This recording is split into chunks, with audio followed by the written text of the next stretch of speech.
The crack of flesh against flesh silenced the diner instantly. "Know your place, bitch," growled the hulking man with a snake tattoo coiling up his neck, towering over Morgan Hayes' slender frame. Time slowed to a crawl as the echo of the slap resonated through Heartland Diner. Bruce Springsteen's Born in the USA cut mid-verse on the jukebox. 16 pairs of eyes locked on the confrontation. Morgan's cheek reddened from the force of the blow. But something else changed too. Her eyes, warm and inviting, seconds earlier turned cold as January steel. The pleasant mask of the small-town waitress evaporated, replaced by something lethal. In one fluid motion born of thousands of hours of training, Morgan gripped the heavy oak chair beside her.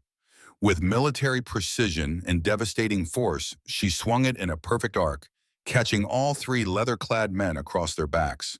The sickening crack of wood against bone punctuated their surprise curses. The shortest one reached for a knife at his belt, but Morgan was already moving.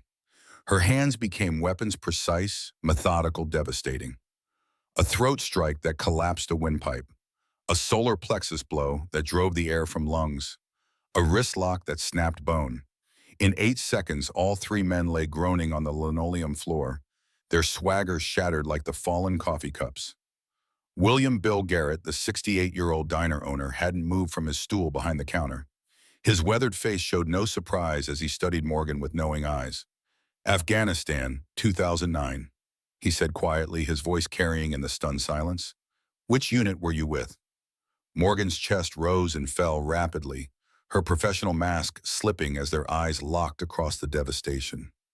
The screen faded to black, 12 hours earlier. Morning sun glinted off the chrome fixtures of Heartland Diner, catching in the condensation on the front windows that hadn't changed since the Carter administration.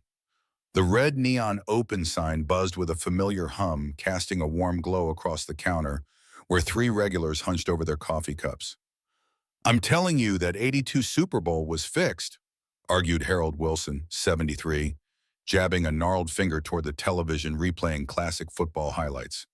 "No way Montana makes that throw without divine intervention." "Divine intervention, my ass," countered George Dooley, retired Army sergeant. "That was pure skill. You're still sore because you lost $50 on the Bengals." The friendly argument, one they had been having for over 40 years, brought a smile to Morgan Hayes' face as she refilled their cups.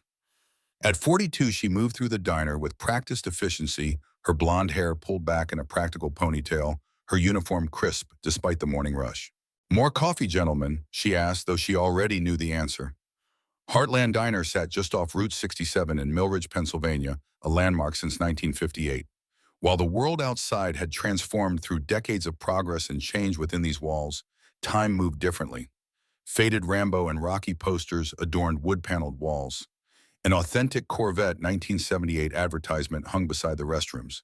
The jukebox in the corner, currently playing Creedence Clearwater Revival's Fortunate Son, contained nothing recorded after 1990. Behind the counter, Bill Garrett wiped down the surface with methodical movements. His large hands, calloused from years of labor, moved with surprising gentleness across the worn formica. At 68, Bill's frame remained solid, a testament to the physical discipline instilled during his years as a Navy SEAL from 1975 to 1997. His silver hair was still cut high and tight, his posture military straight. Bill watched Morgan with quiet assessment. 8 months since he'd hired her, and still the small inconsistencies nagged at him. The way she always positioned herself with sight lines to all entrances, the subtle scanning of each customer who entered, the surgical precision of the scar on her wrist, the unnatural stillness she adopted when startled. These weren't the habits of a career waitress. They were the instincts of someone trained to survive. The bell above the door jingled as Sheriff Frank Holloway entered right on schedule. At 72, Holloway was just days from retirement after serving Millridge for over 3 decades. His uniform still fit impeccably across his broad shoulders, and his eyes retained the sharp attentiveness that had made him an effective lawman. "Morning, Bill," Holloway said, settling onto his usual stool. "The usual, please." Bill nodded and poured black coffee, setting it before the sheriff, along with a glazed donut. 7 days, Bill remarked, nodding toward the badge. "Counting down 6, Holloway corrected, "and not a moment too soon. Body's telling me it's time." He sipped his coffee, eyes tracking Morgan as she moved among the tables. Your new waitress settling in, all right? Bill wiped a non-existent spot on the counter. Efficient, punctual. Customers like her. But, Holloway prompted, hearing the unspoken reservation. Before Bill could answer, the television cut from football highlights to a breaking news bulletin. The anchor's voice rose over the diner's ambient noise. Authorities are investigating connections between the motorcycle gang known as the Iron Vipers and a string of violent business intimidations across 3 counties. Last night's arson at a Hartsville hardware store marks the 3rd such incident this month. The screen showed shattered storefronts and emergency vehicles, then cut to leather-clad men being led away in handcuffs. Several diners turned toward the television, conversations fading. In the corner booth, 4 Vietnam veterans leaned toward each other, speaking in hushed tones. Jim Caldwell owned that hardware store 40 years, said one. They broke both his arms when he wouldn't pay protection money. Bunch of animals, muttered another, targeting old-timers who can't fight back. Morgan passed their table, keeping her expression neutral as she refilled coffee cups. Only Bill noticed how her knuckles whitened around the pot handle at their words. Holloway watched the news with a deepening frown. They're heading this way, moving through towns along the interstate. Organized, Bill asked. The sheriff nodded grimly. These aren't weekend warriors playing biker. Most have military backgrounds gone sour. Their leader calls himself Cobra, was dishonorably discharged from some special ops unit. Bill's eyes narrowed slightly. On the wall behind him hung a bulletin board covered with community notices and photographs. Centered among them was a framed picture of a young man in a Navy dress uniform, Lieutenant James Garrett. The plaque beneath read simply, "In memory, 1980-2010.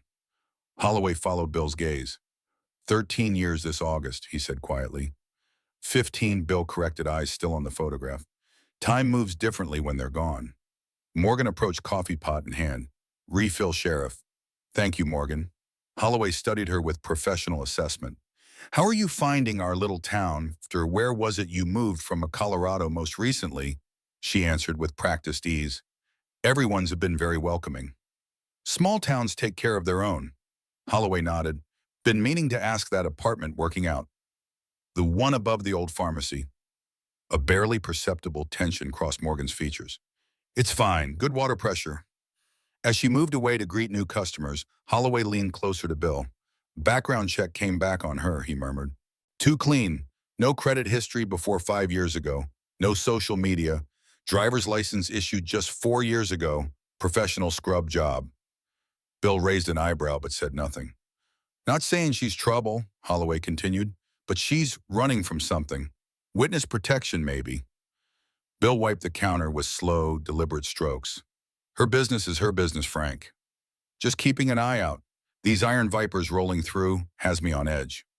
The morning passed with the comfortable rhythm of small-town life. Around 11, the bell above the door chimed again. The temperature in the diner seemed to drop 10 degrees. 3 men entered, heavy boots thudding against the linoleum floor. They wore leather jackets despite the summer heat, each bearing a patch on the back, a metallic serpent coiled around a dagger. The leader stood slightly ahead of the others, his presence commanding immediate attention.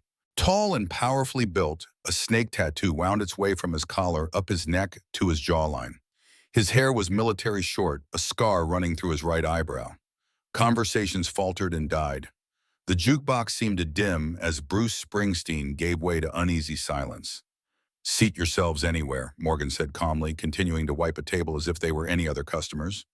The leader, Cobra, smirked and deliberately approached a booth occupied by an elderly couple.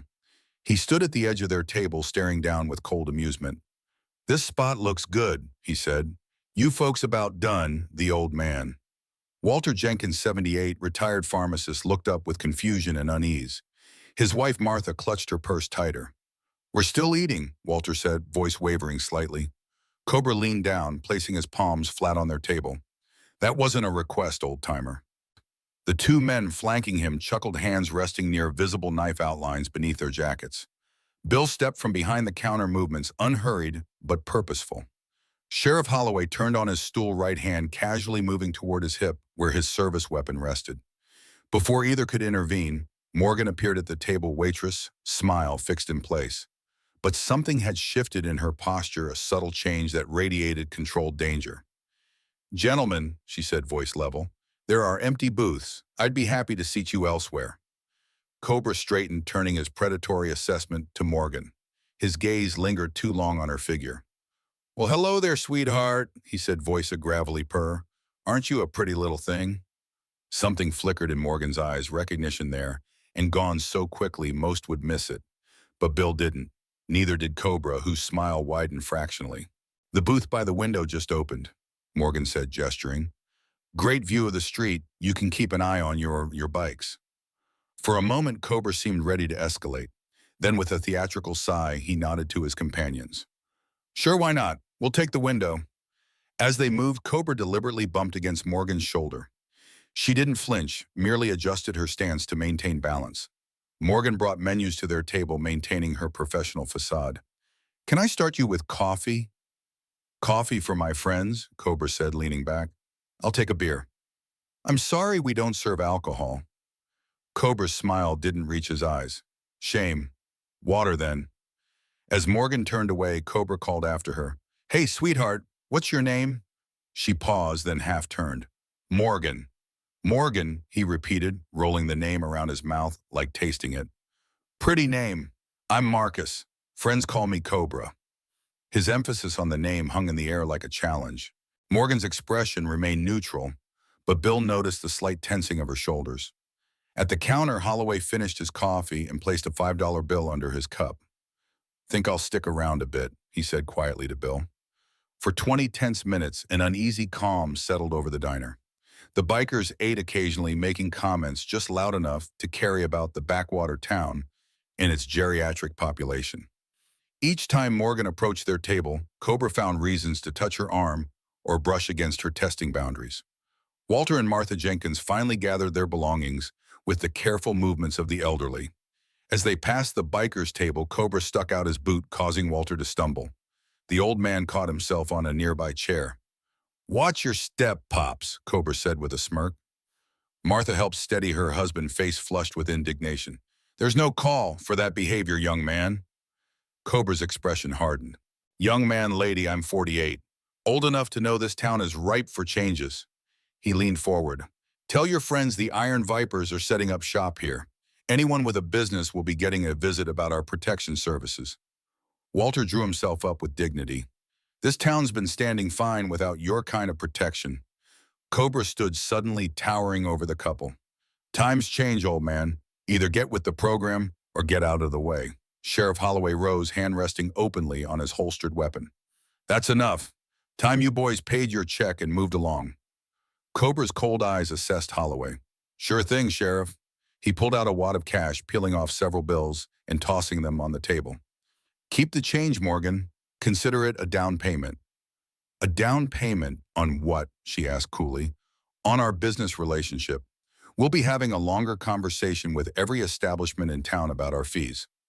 His smile turned predatory. Special rates for pretty waitresses, of course. This is a law-abiding town, Holloway said firmly.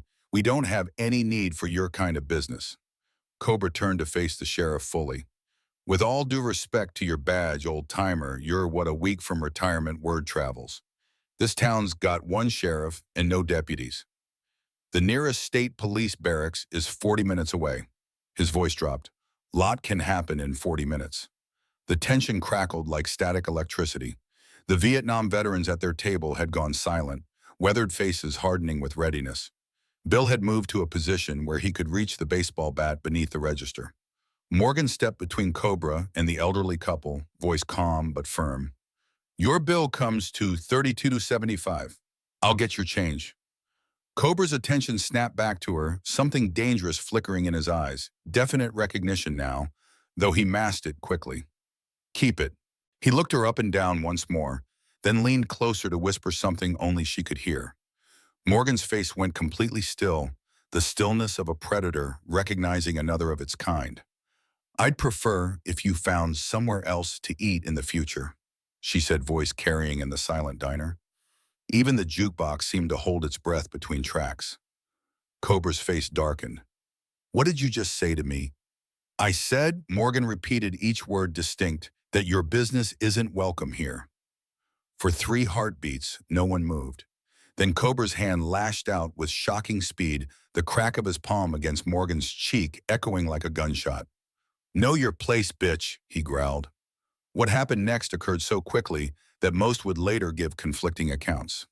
Morgan didn't stagger or cry out.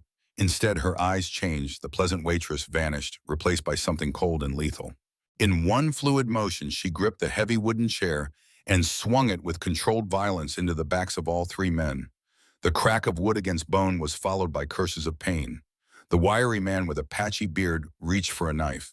Morgan moved with battlefield speed and precision. 3 strikes to pressure points, throat, solar plexus, kidney. A sweep of the legs sent one man crashing down. An elbow to the temple dropped another. A wrist lock and twist disarmed the knife wielder. In less than 10 seconds, all 3 iron vipers lay groaning on the floor. Bill Garrett hadn't even risen from his stool. His weathered face showed no surprise as he studied Morgan with knowing eyes. "Afghanistan, 2009, he said quietly, voice carrying in the silence. "Which unit were you with?" Morgan's chest rose and fell rapidly, her composed mask momentarily slipping. Sheriff Holloway stepped forward, hand still on his weapon, but expression caught between concern and admiration. "Everyone stay calm," he announced. "Situation's under control." He looked at the groaning men, then at Morgan. "Though I think we're going to need to have a conversation about this." Morgan straightened her apron with steady hands, the professional waitress persona sliding back into place. "Of course, Sheriff. After I clean up this mess." The aftermath unfolded with methodical efficiency. Sheriff Holloway called in the incident, requesting assistance from the neighboring county. The diner's patrons provided brief statements with the reluctance of those unexpectedly thrust into drama.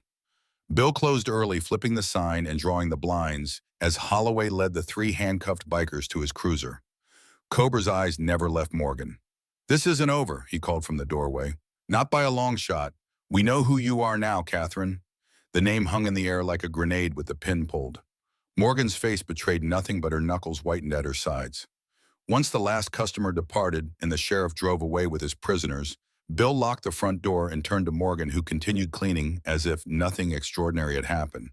"You want to tell me who you really are?" he asked, voice neither accusatory nor friendly, simply matter of fact. Morgan straightened, dustpan in hand. "I'm exactly who I said I am when you hired me. Looking for a fresh start in a quiet town."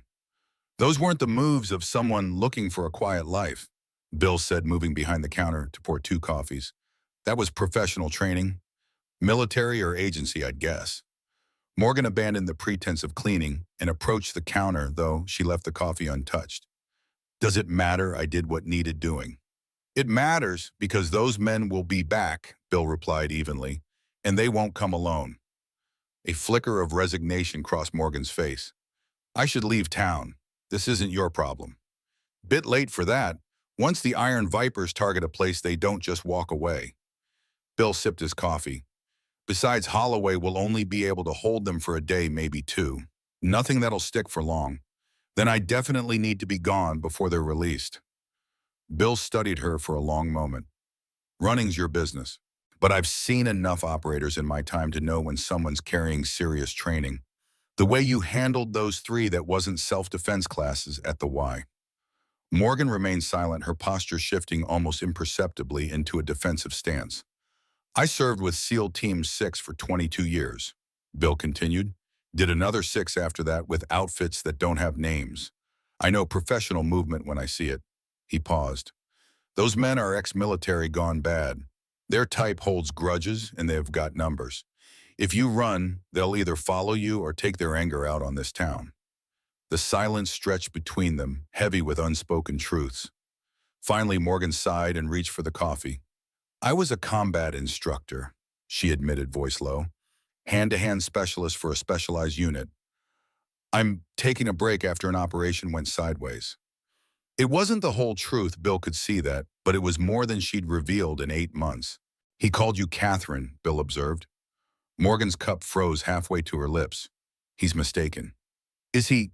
The burner phone in Morgan's pocket vibrated. She pulled it out, glanced at the screen, and her expression darkened. "They work fast," she muttered, turning the phone to show Bill. The text message read simply, "Found you, Catherine. Nowhere to run." Bill's weathered face hardened. Iron Vipers is a front, he said. They're muscle for something bigger, drug distribution, mostly fentanyl. They target places like Mill Ridge because we're underfunded, undermanned, and off the radar. And Holloway, can he handle this?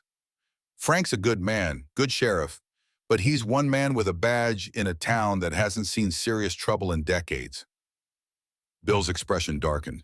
And he's right about retirement. His last day is next Friday. Town council's still interviewing replacements. Perfect timing for the Vipers, Morgan observed. Too perfect, Bill agreed. Almost like they knew. The bell above the door jingled and both turned sharply. Bill relaxed slightly when Sheriff Holloway entered, looking tired but resolute. Forgot to lock up after yourself, Holloway said, securing the door behind him. Figured you'd be back, Bill replied. Holloway removed his hat and ran a hand through his thinning silver hair.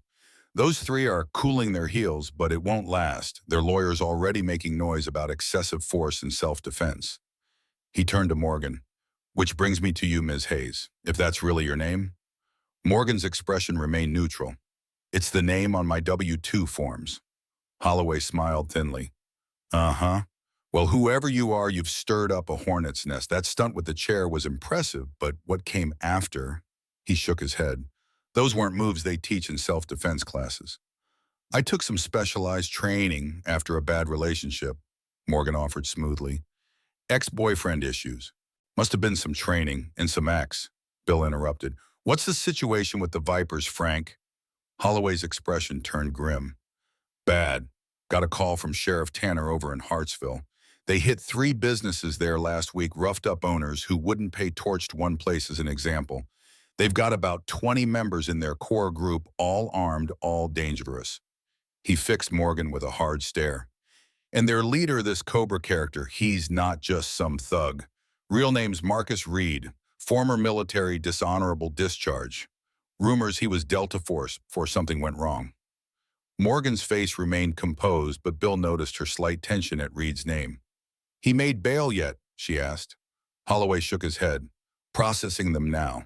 They'll go before Judge Harmon in the morning, but with their lawyer already making noise. He sighed. I'd be surprised if they spend more than 24 hours in custody, which means we have 24 hours to prepare. Bill said, his tone shifting to something more tactical, the voice of a man who had commanded others in combat. Prepare for what exactly? Holloway asked, though his expression suggested he already knew. For when they come back, Bill replied evenly, and they will come back, harder and in force. Holloway looked between Bill and Morgan, his law enforcement instincts visibly at war with reality. I can call for backup from the state police, who are 40 minutes out, understaffed and dealing with their own problems. Bill interrupted. By the time they got here, it would be too late. A heavy silence filled the diner. Outside, the summer afternoon was beginning to fade, golden light slanting through the blinds to cast long shadows across the floor. I should leave town, Morgan said finally. This is my problem, not yours. Bill shook his head. They've already marked this place. Whether you're here or not, they'll come. And they'll make an example of Heartland Diner to show the rest of the town what happens when someone stands up to them. He's right, Holloway agreed reluctantly. These types don't walk away from a challenge, they escalate. Morgan's eyes met Bill's, a silent communication passing between two professionals who recognized each other despite their different paths. Then we prepare, she said simply. Bill nodded and moved to the front door, checking that it was secure before pulling down the metal security gate that hadn't been used in years. He then walked to the antique cash register and pressed a hidden switch beneath the counter. A small panel in the floor behind the counter slid open, revealing a recessed safe. Holloway raised an eyebrow but said nothing as Bill knelt and entered a combination. The safe opened with a soft click, revealing several handguns, boxes of ammunition, and items wrapped in oilcloth. Force of habit, Bill explained, lifting out a well-maintained Colt 1911. Always prepare for contingencies. Morgan watched him with newfound respect. You've been expecting trouble for a while. Not expecting, Bill corrected, checking the pistol with practiced movements. Just ready. He looked up. How about you? Any contingencies I should know about?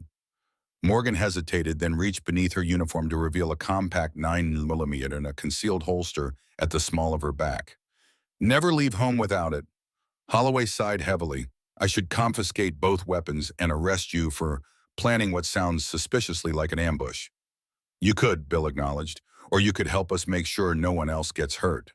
The sheriff removed his hat again, turning it in his hands as he considered his options. Finally, he looked up, decision made. I've got about a dozen shotguns and rifles in the station armory, he said.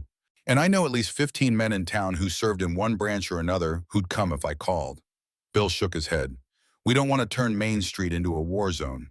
Better to keep this contained, just the three of us. Morgan was already moving through the diner with purpose, assessing sight lines, access points, and defensive positions. Her movements were precise and analytical, the actions of someone who had secured locations under threat many times before. We have good visibility from these front windows, she noted. Limited access points, front door, back door, through the kitchen, possibly the roof. Solid cover behind the counter in these booths. She turned to Bill. How many do you think they'll bring? If they're smart, at least 10, Bill replied. Enough to overwhelm 3 defenders. Unless those defenders have home field advantage and preparation time, Morgan countered. Holloway watched their exchange with growing concern. This is insane. You're talking about turning this diner into an armed camp. No, Morgan corrected. We're talking about defending ourselves from criminals who have already demonstrated their willingness to use violence. She fixed Holloway with a steady gaze. You know they're coming back. The only question is whether we're ready when they do. Her phone vibrated again. This time the message contained a photo, a long-range shot of the diner's exterior, taken within the last hour with Morgan visible through the window. The text beneath it read, Iron Vipers never forget. Black Serpent remembers traitors. Morgan's face went pale as she showed the message to Bill. Black Serpent, he asked, his voice suddenly tight. Morgan nodded grimly. They're not just here for your diner, Bill. They're here for me. She looked up, meeting his eyes. And they're connected to the people who killed your son. Bill's weathered face revealed nothing but his knuckles whitened around the pistol. How do you know about my son? Because I was there when it happened. The revelation hung in the air between them, pieces of a larger puzzle clicking into place. You were waiting for them to come here, Morgan said. It wasn't a question. Bill nodded once. Sooner or later, their expansion would bring them to Millridge. I've been ready for 2 years. Like I said, Holloway interrupted, this is getting out of hand. I need to call in state resources. Before anyone could respond, headlights swept across the front windows, a car pulling into the otherwise empty parking lot. All 3 tensed hands moving toward weapons. Bill rose silently and moved to the window, peering carefully through the blinds. Pizza delivery car, he reported, tone suspicious. Don't recall anyone ordering pizza. Morgan's expression shifted, relief replacing tension.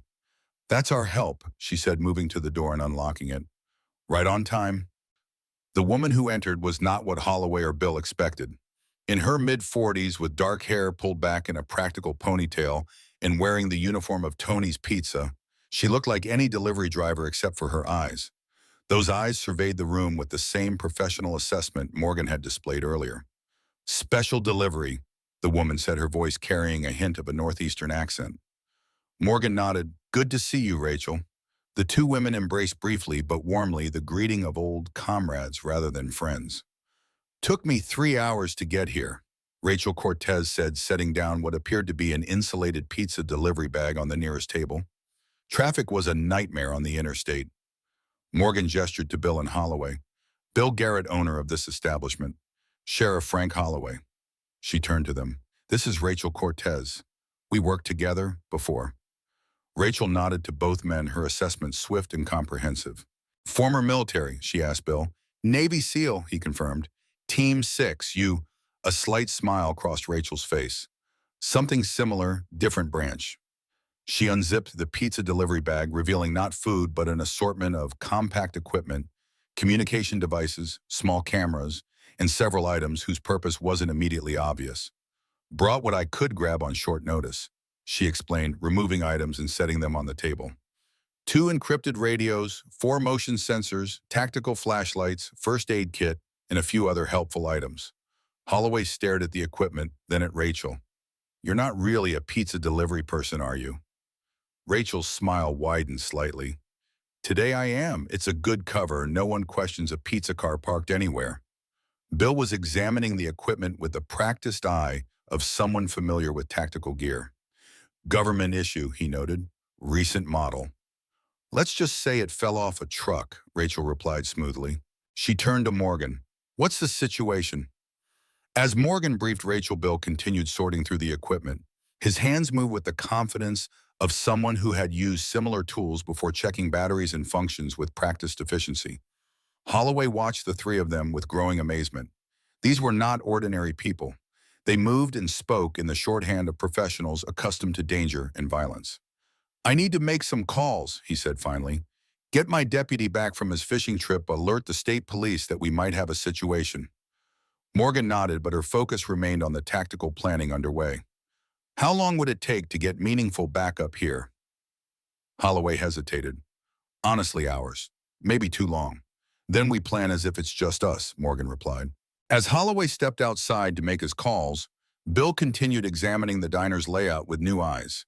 Not as the owner of a small-town establishment, but as a former special operator assessing a defensive position.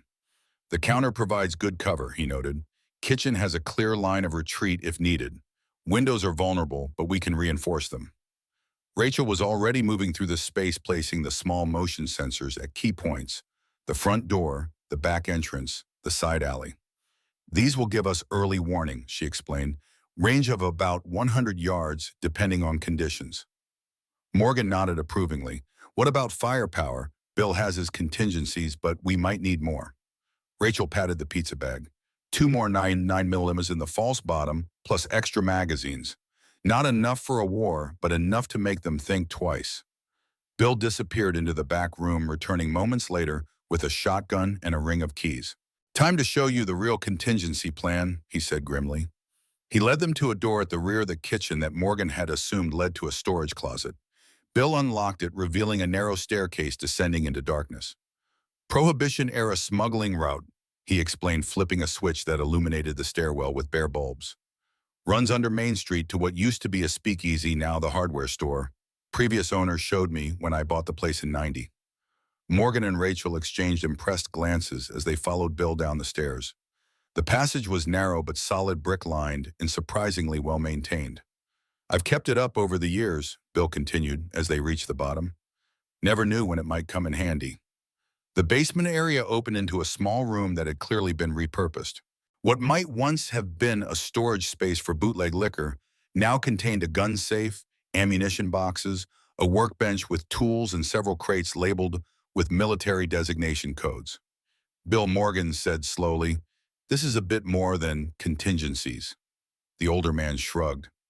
"When you've seen what I've seen, you learn to be prepared." He opened the gun safe, revealing several rifles, handguns, and boxes of ammunition. My son James was of the same mind. After he died, I kept everything ready. Force of habit. Rachel was examining the space with professional approval. This changes our tactical options. We can use this as a fallback position or as a means to flank attackers. Morgan nodded in agreement, but her attention had been caught by something else, a map on the wall with locations marked in red. She stepped closer, studying it. These are Iron Vipers operations, she realized aloud. Hartsville, Riverside, Greene County. You've been tracking them. Bill nodded grimly. For months, ever since they started moving into the region. Why, well, Morgan asked, though she suspected she already knew the answer. Bill was silent for a moment, his weathered face revealing nothing. Finally, he spoke, his voice low and controlled. Because the man who calls himself Cobra Marcus Reed was part of the unit that got my son killed. He looked up, meeting Morgan's gaze with eyes hardened by years of contained grief. The official report called it a training accident. It wasn't. The revelation hung in the air between them, pieces of a larger puzzle clicking into place. You were waiting for them to come here, Morgan said. It wasn't a question. Bill nodded once. Sooner or later, their expansion would bring them to Millridge. I've been ready for 2 years. Rachel had moved to examine the map more closely. This is detailed intelligence work, she noted. Traffic patterns, safe houses, supply routes. Like I said, I've had time to prepare. Bill turned to Morgan. But I didn't expect them to target my diner first. And I certainly didn't expect one of my waitresses to take down 3 of them single-handedly. Morgan held his gaze. And I didn't expect to find myself working for a man hunting the same organization I've been running from. Bill's eyes narrowed. Black Serpent. Morgan nodded slowly. I was undercover with them for 3 years. Deep cover off-books operation. I gathered enough evidence to take down their entire East Coast operation. Her expression darkened. Then something went wrong. The raid was compromised. 6 agents died. And you've been running ever since, Bill concluded. They discovered I was the leak, put a $2 million bounty on my head. Morgan's laugh held no humor. I've been Morgan Hayes for 8 months. Before that, I was Sarah Chen in Colorado. Before that, Lisa Miller in Oregon. And before that, Bill pressed. Morgan met his gaze steadily. Before that, I was Special Agent Catherine Reynolds' FBI Counterterrorism Division, the woman who was supposed to be in that building with your son the day of the training accident. Before Bill could respond, one of the radios Rachel had brought crackled to life. Movement at the perimeter, Rachel reported, checking the small receiver. Front sensor, single vehicle approaching slowly. The 3 of them exchanged glances. The conversation about past connections temporarily shelved in favor of immediate concerns. Could be Holloway returning, Morgan suggested. Could be scouts, Bill countered. They moved quickly back up the stairs, Bill securing the basement door behind them. In the diner proper, they positioned themselves with clear views of the street while remaining out of sight from outside. A black SUV with tinted windows rolled slowly past the diner, its headlights off despite the gathering dusk. It circled the block once, then parked across the street, engine running. Definitely surveillance, Rachel murmured, observing through a small gap in the blinds. Professional technique, military or law enforcement trained. Morgan nodded in agreement, her expression grim. They're assessing our position, planning their approach. Bill checked his watch. 17 hours until those 3 make bail, give or take, but it looks like their friends aren't waiting that long. The SUV remained across the street, a dark presence in the gathering twilight. Inside Heartland Diner, 3 combat professionals continued their preparations, and their movements economical and precise. The quiet before the storm had begun. They'll come at night, Morgan predicted, her voice steady. Less visibility, fewer witnesses. Bill nodded in agreement, which gives us about 3 hours to turn this diner into a fortress. Rachel was already unpacking the remainder of her equipment. Then we'd better get started. As they worked, a strange calm settled over Morgan.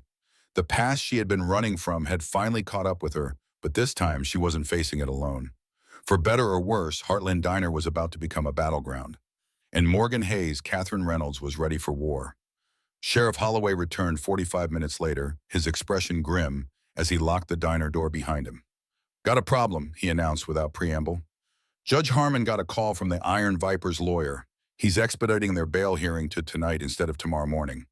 Bill paused in his work securing the windows. How soon? 2 hours, maybe less. Holloway ran a hand through his thinning hair. And there's more. I've got reports of at least a dozen motorcycles checking into the Pineview Motel on the edge of town. My deputy counted 15 men, all wearing Viper colors. Morgan and Rachel exchanged glances.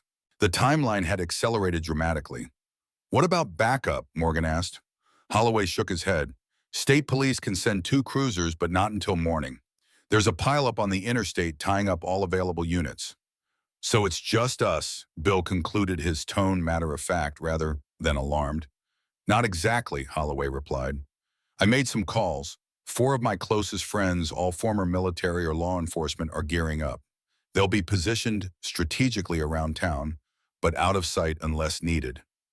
Bill nodded approvingly. Good thinking, Frank. Morgan had moved to the front window, carefully observing the black SUV still parked across the street. They're coordinating, she noted. The driver's been on the phone constantly. Rachel joined her at the window. Planning their assault, I count 3 men in the vehicle, probably more on standby nearby. A cell phone rang, not Morgan's burner, but the landline behind the counter. Bill approached it cautiously, eyeing the caller ID. Block number, Morgan nodded. Put it on speaker. Bill answered, hitting the speaker button. Heartland Diner. Bill Garrett. The voice was instantly recognizable. Cobra. Or should I say Chief Petty Officer William Garrett, SEAL Team 6, retired. Bronze Star recipient, Mogadishu, 1993. Bill's expression remained neutral. What do you want, Reed? A low chuckle came through the speaker. So you know who I am. Good. makes this conversation simpler. A pause. You've got something that belongs to us, or rather, someone. Nobody here belongs to you. Oh, Bill replied evenly. I beg to differ. Special Agent Catherine Reynolds has been a fugitive from justice for nearly 5 years. There's quite a price on her head. Morgan moved closer to the phone, her face hard. What do you want, Marcus? There she is, Cobra's voice took on a mocking tone. The ghost herself. You know, after you disappeared from that safe house in Denver, some people thought you were dead. Sorry to disappoint, Morgan replied coldly.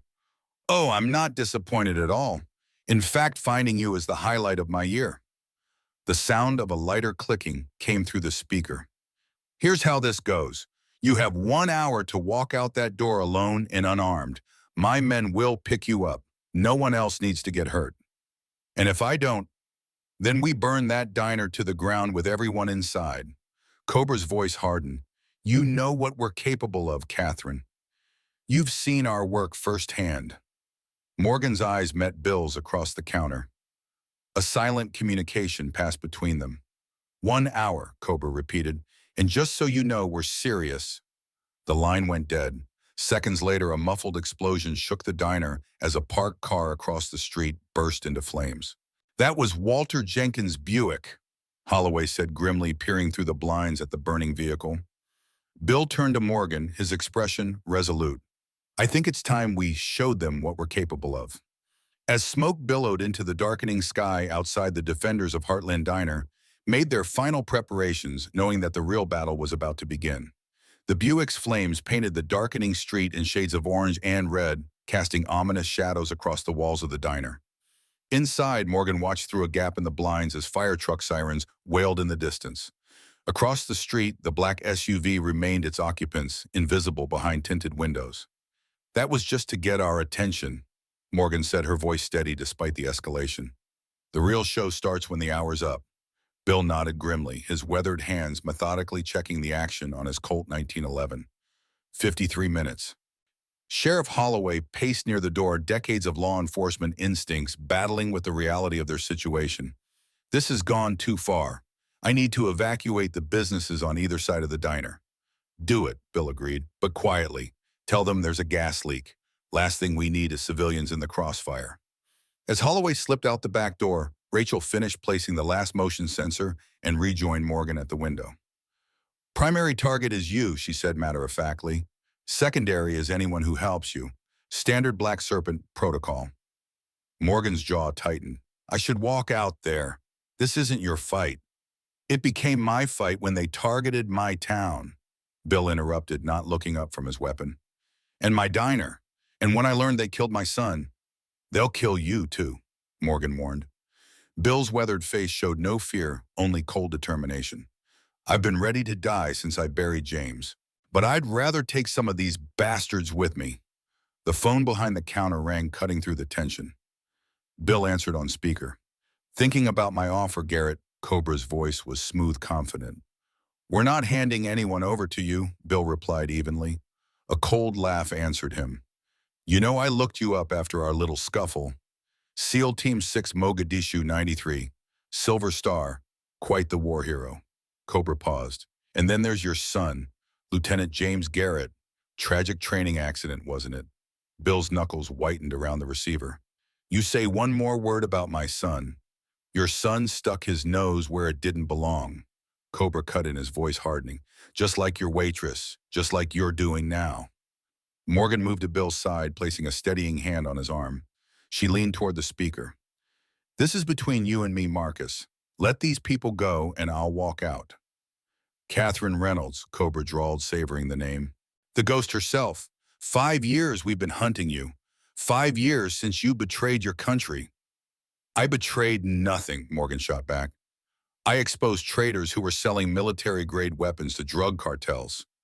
Men like you who dishonored their uniforms. Such righteous indignation, Cobra mocked. Tell me, does Bill know the whole story? Does he know you were supposed to meet his son that day? That if you'd been on time, James might still be alive? Morgan flinched as if struck. Bill's eyes snapped to her face, searching. 45 minutes, Catherine, Cobra continued. Then we come get you. and everyone in that diner becomes collateral damage. Their blood on your hands just like James's. The line went dead. In the heavy silence that followed, Bill stared at Morgan, his expression unreadable. "Is it true?" he asked finally. "About James?" Rachel moved discreetly away, giving them privacy while continuing her defensive preparations. Morgan met Bill's gaze directly. "Yes," she admitted, her voice steady despite the weight of the confession. "James contacted the FBI with evidence that members of his unit were working with Black Serpent. He requested me specifically because of my work on organized crime, but I was delayed on another case." Her eyes never wavered from his. "By the time I arrived, it was too late." Bill absorbed this in silence, his weathered face revealing nothing of the storm that must be raging within. Finally, he nodded once, a gesture of acknowledgement, not necessarily forgiveness. "Then we both have scores to settle," he said simply, turning back to his preparations. Morgan understood the depth of what had just passed between them, a recognition of shared grief and shared purpose that transcended blame. There would be time for a fuller reckoning later if they survived. "Rachel," she called, refocusing on their immediate situation. "What assets do we have?" Rachel moved to the counter and spread out a rough sketch of the diner and surrounding area. "3 handguns, the shotgun, whatever I brought. The underground passage gives us a potential escape route or flanking position. The motion sensors give us early warning." Morgan studied the layout. "They'll hit us from multiple angles. Front door, kitchen entrance, probably try to come through the roof access in the bathroom." "We're outnumbered at least 5-1, Rachel noted. "We need to even the odds." Morgan's eyes drifted to the diner itself, the heavy furniture, the kitchen equipment, the narrow hallways. "Then we change the battlefield. Make them fight on our terms." A slow smile spread across Bill's face as he recognized the tactical approach. "Force multipliers, bottlenecks, improvised weapons." "Exactly, Tim." Morgan nodded. "We can't outgun them, but we can outsmart them." For the next 20 minutes, they transformed the homey diner into a fortress. Tables were overturned to create barriers. Cooking oil was strategically spilled near entrances. The lights were reconfigured to create blind spots and areas of dazzling brightness. The jukebox was rewired to act as a distraction. Bill disappeared into the basement and returned with several items from his stockpile: smoke grenades, flashbangs, and a handful of small devices Morgan recognized as military-grade motion triggers. "James sent these home before his last deployment," Bill explained, distributing them with practiced efficiency. "Said they might come in handy someday." Morgan accepted one of the devices with a nod of thanks. "Your son was SEAL too?" "No." Bill's voice softened slightly. "He was something else. Something they don't put in the official records." Before Morgan could ask more, the back door opened and Sheriff Holloway returned slightly breathless from his evacuation efforts. "Businesses on both sides are clear," he reported. "But I've got bad news. Just got word from the courthouse. Judge Harmon granted bail to all 3 Iron Vipers 10 minutes ago. They're being processed for release right now." Bill checked his watch. "That moves up the timeline." "There's more," Holloway continued grimly. "My deputy spotted at least 4 more bikes arriving at the Pineview. They're mobilizing." Morgan moved to the front window again, assessing the street with professional detachment. "What about your backup, to the 4 friends you called?" "In position," Holloway confirmed. "But I told them to hold unless I give the signal. No sense exposing them until necessary." Rachel, who had been monitoring the sensors, raised a hand for silence. "Movement, southwest corner near the alley." All 4 defenders tensed, hands moving to weapons. On the small receiver, a blinking light confirmed Rachel's warning: someone was approaching the diner's rear entrance. "Single individual," Rachel reported, moving cautiously. Bill positioned himself with a clear line of sight to the kitchen door, shotgun raised. Morgan flanked him on the left, her 9mm steady in her grip. Holloway drew a service weapon and took cover behind the counter. The kitchen door handle turned slowly, then stopped. A moment of tense silence followed, broken only by the distant sound of fire trucks attending to the burning Buick. 3 soft knocks sounded on the metal door, a distinct pattern. Rachel relaxed slightly. "That's a friendly signal." She approached the door cautiously, weapon still ready. "Identify," she called. "Sierra Protocol, second position," came a woman's voice from the other side. "Agent Diane Parker." Morgan's eyes widened in recognition. She nodded to Rachel, who unlocked the door and admitted a tall, athletic woman in her late 30s dressed in civilian clothes, jeans, dark jacket, and a baseball cap pulled low over her face. Diane. Morgan breathed relief evident in her voice. How did you? Rachel's call triggered a few alerts. Diane explained quickly, assessing the diner's defensive preparations with approval. I was in Pittsburgh running point on the Black Serpent investigation when her signal came through. I've had a go bag ready for 3 years just waiting for this moment. Bill studied the newcomer with the careful assessment of a veteran soldier. Another former colleague. Morgan nodded. Diane Parker, the best markswoman I've ever seen. We worked the Black Serpent case together from the beginning. Diane removed her jacket, revealing a tactical vest underneath and a compact rifle broken down into components, which she quickly began assembling. Not just Black Serpent. I was also investigating their connection to the training accident that killed Lieutenant James Garrett. Bill's head snapped up, his eyes locking onto Diane with sudden intensity. You know about James? Diane finished assembling her rifle, a customized sniper setup, and met Bill's gaze. I was assigned to the internal investigation after it happened. The official story was bullshit from the start. The tension in the room thickened as Bill processed this information. What really happened to my son? He stumbled onto something he wasn't supposed to see. Diane replied, her voice gentler but still professional. Evidence that certain members of his unit were working with the Black Serpent, providing military-grade weapons and training in exchange for drug money. Marcus Reed, Bill said, the name like gravel in his mouth. Diane nodded. Reed was the connection between the military unit and Black Serpent. Your son gathered evidence, was preparing to report it up the chain when they killed him and called it a training accident. Bill finished, decades of controlled grief evident in the tightness around his eyes. Morgan placed a hand on Bill's shoulder. I was supposed to meet James that day, she said quietly. He had contacted the FBI, asked specifically for me because of my work on organized crime. But I got delayed on another case. By the time I arrived, he was already dead, Bill concluded. The weight of shared history settled between them. Not forgiveness exactly, but a recognition of common purpose forged in tragedy. A heavy silence fell over the diner, broken by Holloway, whose law enforcement instincts refocused them on the immediate threat.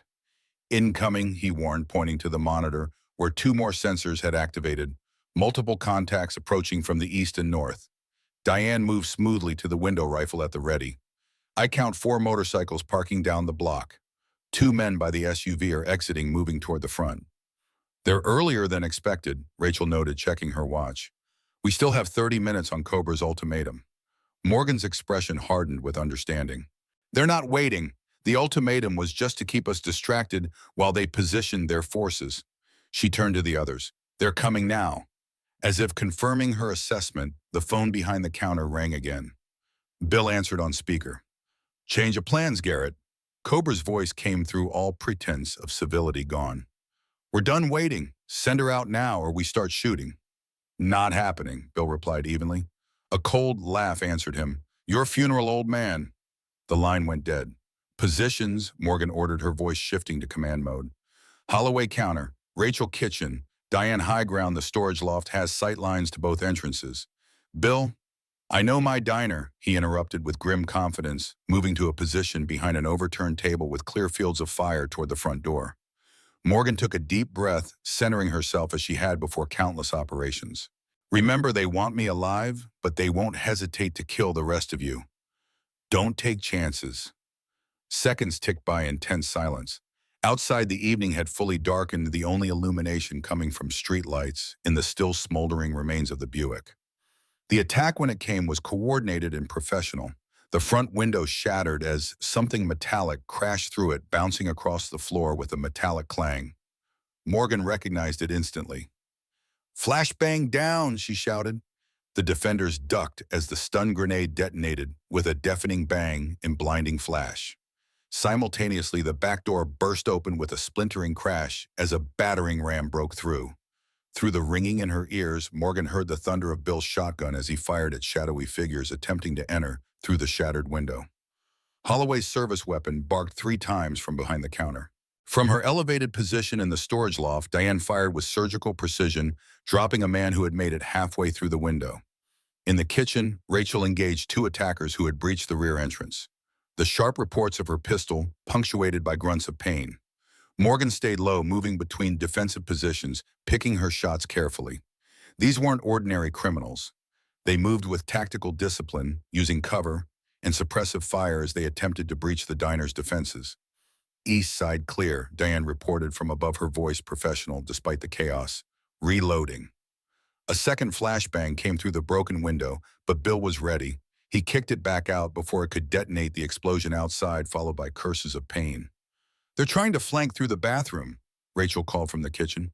"Two tangos." Morgan sprinted toward the narrow hallway leading to the bathrooms, arriving just as the ceiling access panel crashed down. A black-clad figure dropped through the opening, weapon already tracking toward her. Morgan fired twice center mass. The man crumpled his weapon, clattering to the floor. A second attacker hesitated in the ceiling opening, then disappeared with a scramble of movement. "Bathroom clear," she reported, retreating to cover as bullets splintered the doorframe around her. The first wave of the assault had been repelled, but Morgan knew it was just the beginning. Through the broken window, she could see more figures gathering in the shadows across the street. "Reload and check," she ordered, ejecting her own partially spent magazine and slapping in a fresh one. Status: 2 down by the front. Bill reported, his breath coming in controlled bursts as he reloaded the shotgun. "1 critical, 1 wounded. 1 down in the kitchen, 1 retreated," Rachel added. "No casualties on our side." Holloway emerged from behind the counter, a thin trickle of blood running from a cut on his forehead where flying glass had caught him. "They're better armed than I expected. Military-grade weapons." "Black Serpent doesn't skimp on equipment," Diane confirmed from her perch. "I count at least 8 more outside regrouping." Morgan's mind raced through tactical options. They had repelled the first assault, but the defenders were outnumbered and couldn't sustain a prolonged engagement. They needed to change the dynamics of the fight. "Bill," she said suddenly, "the underground passage, does it connect directly to the hardware store?" Bill nodded. "Comes up through a false wall in their storage room." "Is there roof access from there?" A slow smile of understanding spread across Bill's weathered face. "South corner. Old fire escape." Morgan turned to Diane. "Think you can set up a sniper position if we get you up there?" "Give me 3 minutes and a clear path," Diane confirmed. "Rachel and I will create a diversion," Morgan continued. "Make them think we're attempting to break out through the front." Meanwhile, Bill takes Diane through the tunnel to the hardware store and up to the roof. Holloway checked his ammunition with a frown. "That leaves you outnumbered up here." "We're already outnumbered," Morgan countered, "but this gives us a tactical advantage. High ground crossfire." Rachel nodded her agreement. "Classic hammer and anvil. We pin them between positions." A new voice cut through their planning. Cobras amplified by a bullhorn from outside. "Catherine Reynolds." His voice echoed down the empty street. "You've got nowhere to run this time. We've got the diner surrounded. Send yourself out and maybe your new friends live." Morgan moved cautiously to the window, staying hidden in the shadows. Through a gap in the blinds, she could see Cobra standing beside the black SUV bullhorn, in one hand, pistol in the other. "What do you say, Catherine?" he continued. "More blood on your hands like James Garrett's, like your team in Denver." The taunt struck its intended target. Morgan's face hardened, a muscle working in her jaw. "Don't let him get to you," Bill warned quietly. "That's what he wants." Morgan nodded, then moved to a position where her voice would carry outside without exposing herself. "You want me, Marcus? Come and get me yourself. Or are you still hiding behind better men while taking credit for their work?" A murmur ran through the iron vipers positioned around the diner. Cobra's face darkened with anger. "You always did talk too much," he snarled into the bullhorn. 2 minutes before we come in full force." Morgan turned back to the others. "Bill, Diane, go. Now, Rachel and I will handle the diversion in 90 seconds. Bill hesitated just a moment, then nodded sharply. He and Diane disappeared through the kitchen toward the basement access, moving with the quiet efficiency of combat veterans. Morgan turned to Holloway. "Sheriff, you should go with them. No sense in you dying here." Holloway's weathered face set in stubborn lines. "I've been sheriff of this town for 32 years. I'm not abandoning it now." A grim smile touched Morgan's lips. "Fair enough." She handed him one of Bill's flashbangs. "When I give the signal, throw this through the broken window, then provide covering fire while Rachel and I make noise at the front. Outside, the attackers were visible as shadows moving into positions surrounding the diner on three sides. 30 seconds, Rachel reported, checking her watch. Morgan took a deep breath, steadying herself. So much had changed in the few hours since Cobra had slapped her face in this very diner. The carefully constructed identity of Morgan Hayes had been stripped away, revealing the combat operator beneath.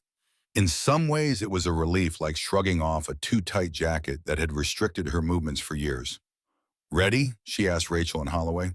Both nodded, weapons prepared. Now, Holloway pulled the pin and threw the flashbang with surprising accuracy through the shattered window. The explosion was followed by shouts of confusion and pain.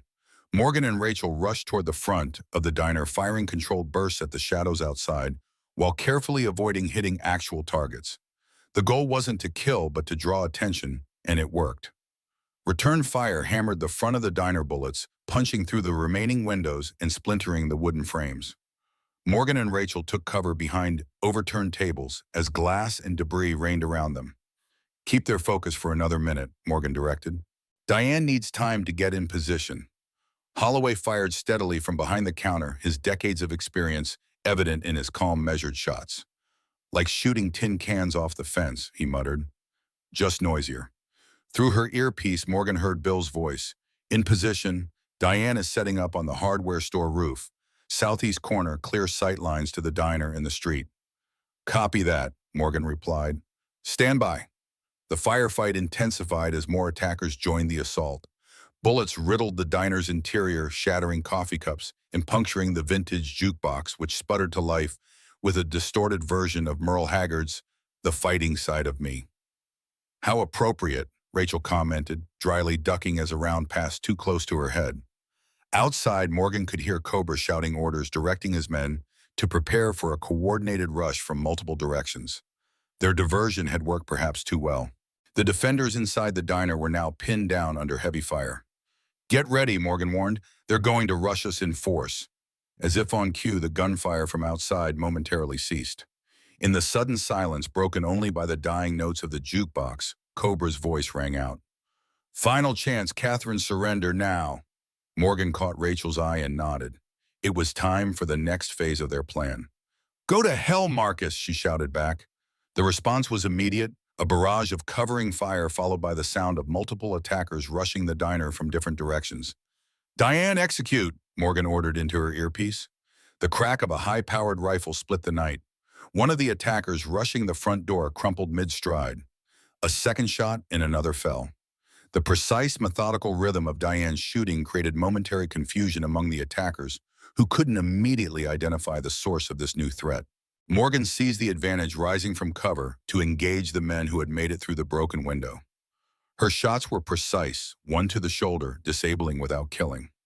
Another to the leg of a man trying to flank Holloway's position. From the kitchen, Rachel called out a warning. "Two more coming through the back." "On it," Morgan responded, moving swiftly toward the kitchen. As she rounded the corner, she came face to face with a large attacker in tactical gear, his weapon already raised. Time slowed as her training took over. She ducked under his aim, closing the distance before he could adjust. A strike to his wrist sent the weapon clattering to the floor. Her follow-up blow to his sternum drove the air from his lungs. As he doubled over, her knee connected with his face, dropping him unconscious to the floor. The second attacker fired from the doorway, the bullet grazing Morgan's upper arm. She rolled behind the industrial stove, drawing him further into the kitchen. "Morgan," Rachel called in warning. "I'm fine, watch the front." The attacker advanced cautiously, weapon sweeping the kitchen. He was good, moving with the careful precision of professional training. But Morgan had spent years perfecting the art of close-quarters combat. She waited until he passed the prep table, then triggered the trap they'd prepared. A hanging pot filled with cooking oil crashed down, spilling its contents across the floor. The attacker slipped, momentarily losing his balance. It was all the opening Morgan needed. She launched herself from cover, a kitchen knife gripped in her left hand. Not to stab, but to threaten, forcing him to recoil and further lose his footing on the slick floor. As he fell, she disarmed him with a twisting lock that nearly broke his wrist, then rendered him unconscious with a precise strike to the temple. "Kitchen clear," and she reported, retrieving both fallen weapons. Outside, Diane continued her methodical fire from the hardware store roof, the precision of her shots forcing the attackers to seek deeper cover. Through her earpiece, Morgan heard Bill's voice. 6 tangos down or wounded. 4 still active, including Cobra. They're regrouping behind the SUV. Morgan rejoined Rachel and Holloway at the front of the diner, pausing to bandage her bleeding arm with a dish towel. We've thinned them out, but they still have numbers. Holloway checked his ammunition with a grimace. I'm down to my last magazine. Same here, Rachel confirmed. Morgan assessed their situation with cool detachment. They had repelled the initial assault and inflicted significant casualties, but their resources were dwindling. The defenders were trapped in the diner, and while Diane's sniper position provided valuable support, it wouldn't be enough if Cobra committed all his remaining forces to a final push. A new sound cut through the momentary lull in gunfire, the distinctive wail of police sirens approaching from the distance. Holloway's eyes widened. That's not my deputy. State police. Can't be, Rachel replied. You said they couldn't get here until morning. Morgan moved carefully to the window, peering through a gap in the blinds. Down the street, red and blue lights flashed as multiple vehicles approached at high speed. Someone called in the cavalry, she observed. Bill's voice came through the earpiece. My doing, had a satellite phone in my go bag, called in a favor from an old friend at the FBI field office in Pittsburgh. For the first time that night, Morgan felt a flicker of hope. If legitimate federal agents were arriving, the odds would shift dramatically in their favor. But her hope was short-lived. Through the window, she watched as Cobra emerged from behind the SUV, assessing the approaching sirens with cold calculation. He raised a handheld radio to his lips, issuing rapid orders to his remaining men. They're not retreating, Morgan realized aloud. They're accelerating their timeline. Cobra's voice suddenly boomed through the bullhorn again. Catherine, you hear those sirens? Your cavalry's coming, but they won't find you here. Morgan froze, understanding washing over her like ice water. He's not trying to kill us anymore. He's trying to take me alive before reinforcements arrive. As if confirming her assessment, a new barrage of gunfire hammered the diner wilder, less disciplined than before. Not intended to hit targets, but to pin down the defenders. Cover, Morgan shouted, pulling Holloway down as bullets tore through the space where he'd been standing. Through the chaos, Morgan caught glimpses of movement, Cobra, and 2 men breaking from cover, racing not away from the diner, but toward it, using the suppressive fire as cover for their advance. They're rushing us. Rachel warned, attempting to return fire, but forced back by the intensity of the barrage. Morgan keyed her earpiece. Diane, Cobra, and 2 tangos approaching the front. 10 o'clock. Negative shot, came the frustrated reply. No clear line through the suppressive fire. Morgan's mind raced. Cobra wasn't retreating from the approaching authorities. He was making a final push to complete his mission to capture her before help arrived. It was a desperate gambit, but one that might succeed given their depleted resources. A metallic object crashed through the window, rolling across the floor toward them. Grenade, Morgan shouted, recognizing it instantly. There was no time to throw it back. Acting on pure instinct, Morgan lunged forward, scooping up the grenade and hurling it toward the kitchen, away from Rachel and Holloway before diving behind the counter. The explosion rocked the diner, the blast partially contained by the kitchen walls, but still powerful enough to send debris flying throughout the space. Dust and smoke filled the air, momentarily blinding the defenders. Through the ringing in her ears, Morgan heard the front door crash open. Shadowy figures moved through the smoke, Cobra and his men using the confusion to breach their defenses. Morgan raised her weapon, but a second explosion, this one from a flashbang, disoriented her further. A heavy weight slammed into her from the side, driving her to the floor as gunfire erupted around her. She fought back with desperate intensity, landing solid blows against her attacker.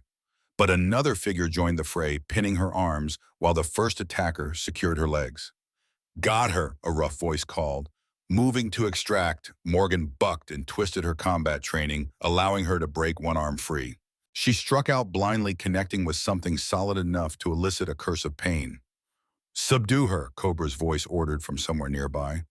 Through the smoke, she caught a glimpse of his face, the snake tattoo vivid against his skin, eyes cold with triumph as he approached. Hello, Catherine, he said, voice low and personal. 5 years is a long time to chase someone. Not long enough, she spat back, still struggling against her captors. Cobra's smile was cold as he raised his pistol. Nowhere to run this time. A sharp pain exploded in her temple as the pistol butt struck her head. The world swam darkness encroaching at the edges of her vision. "Bill," she managed to call out. "Rachel, stay down." Through the haze of approaching unconsciousness, Morgan was aware of being dragged toward the door. She fought to stay awake to resist, but the blow to her head had done its work. The last thing she registered before blackness claimed her was Bill's voice in her earpiece, urgent, desperate. "They've got Morgan South Exit. Diane, do you have a shot?" Then nothing. Consciousness returned in painful increments. First came sound, the rumble of an engine, the creak of leather seats, the murmur of low voices. Then sensation, her hands bound behind her back, a throbbing pain in her temple, the metallic taste of blood in her mouth. Morgan kept her eyes closed, feigning continued unconsciousness while she assessed her situation. She was in a moving vehicle, the SUV most likely. From the turns and accelerations, they were traveling at high speed on back roads. "Should have just killed her," a voice was saying. "The cops were right behind us." "Orders are to bring her in alive," Cobra's distinctive growl responded. "The boss wants to make an example of her." "What about the others?" a third voice asked. "Collateral damage," Cobra dismissed. The old man took a round to the shoulder.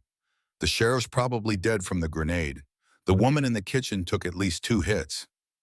Morgan suppressed a surge of rage and grief at these casual words. "Focus," she told herself. "Assess, plan." From the conversation she gathered, there were 3 men in the vehicle with her, Cobra, and 2 subordinates. Her hands were secured with zip ties, but her ankles appeared to be free. Her head injury was painful but not debilitating. The grogginess was already clearing. Most importantly, they believed she was still unconscious, giving her the element of surprise.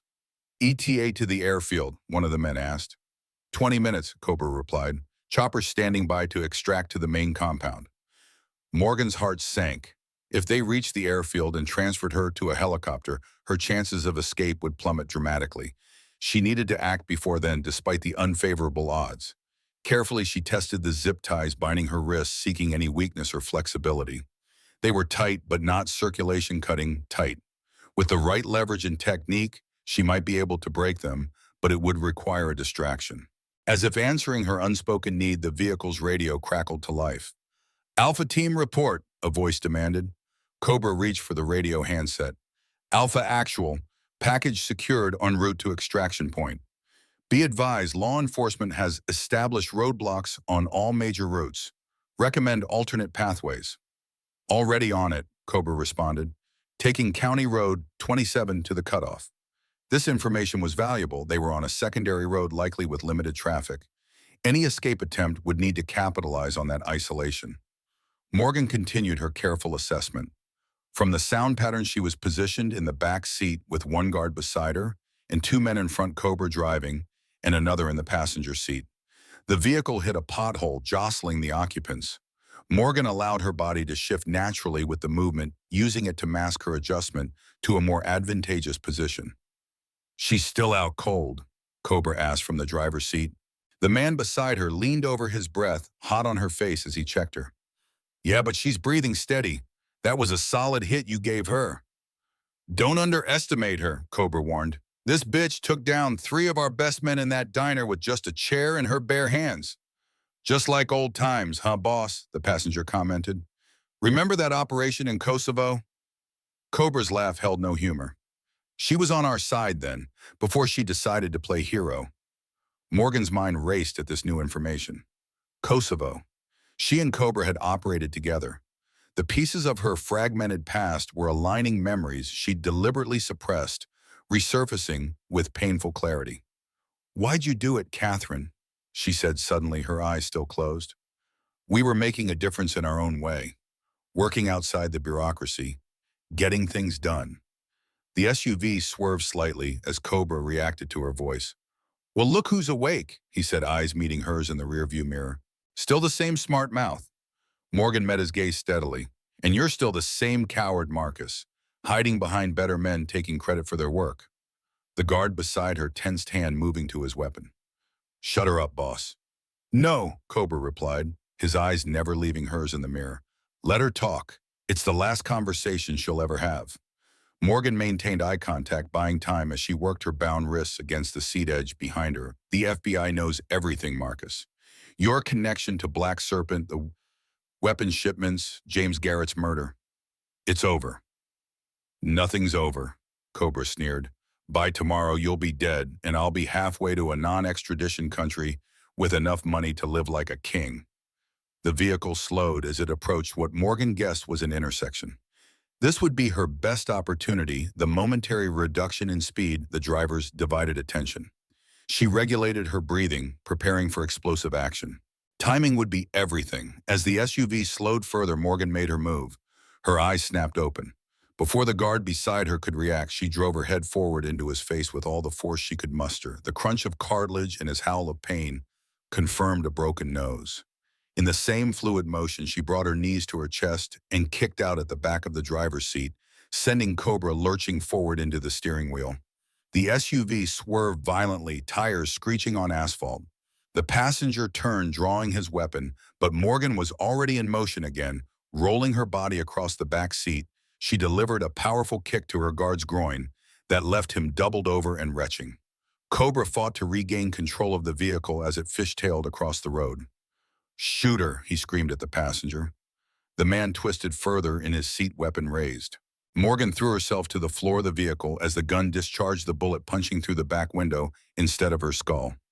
The SUV careened off the road, crashing through underbrush as Cobra struggled with the wheel. Morgan used the violent motion to her advantage, driving her shoulder into her incapacitated guard and pinning him against the door.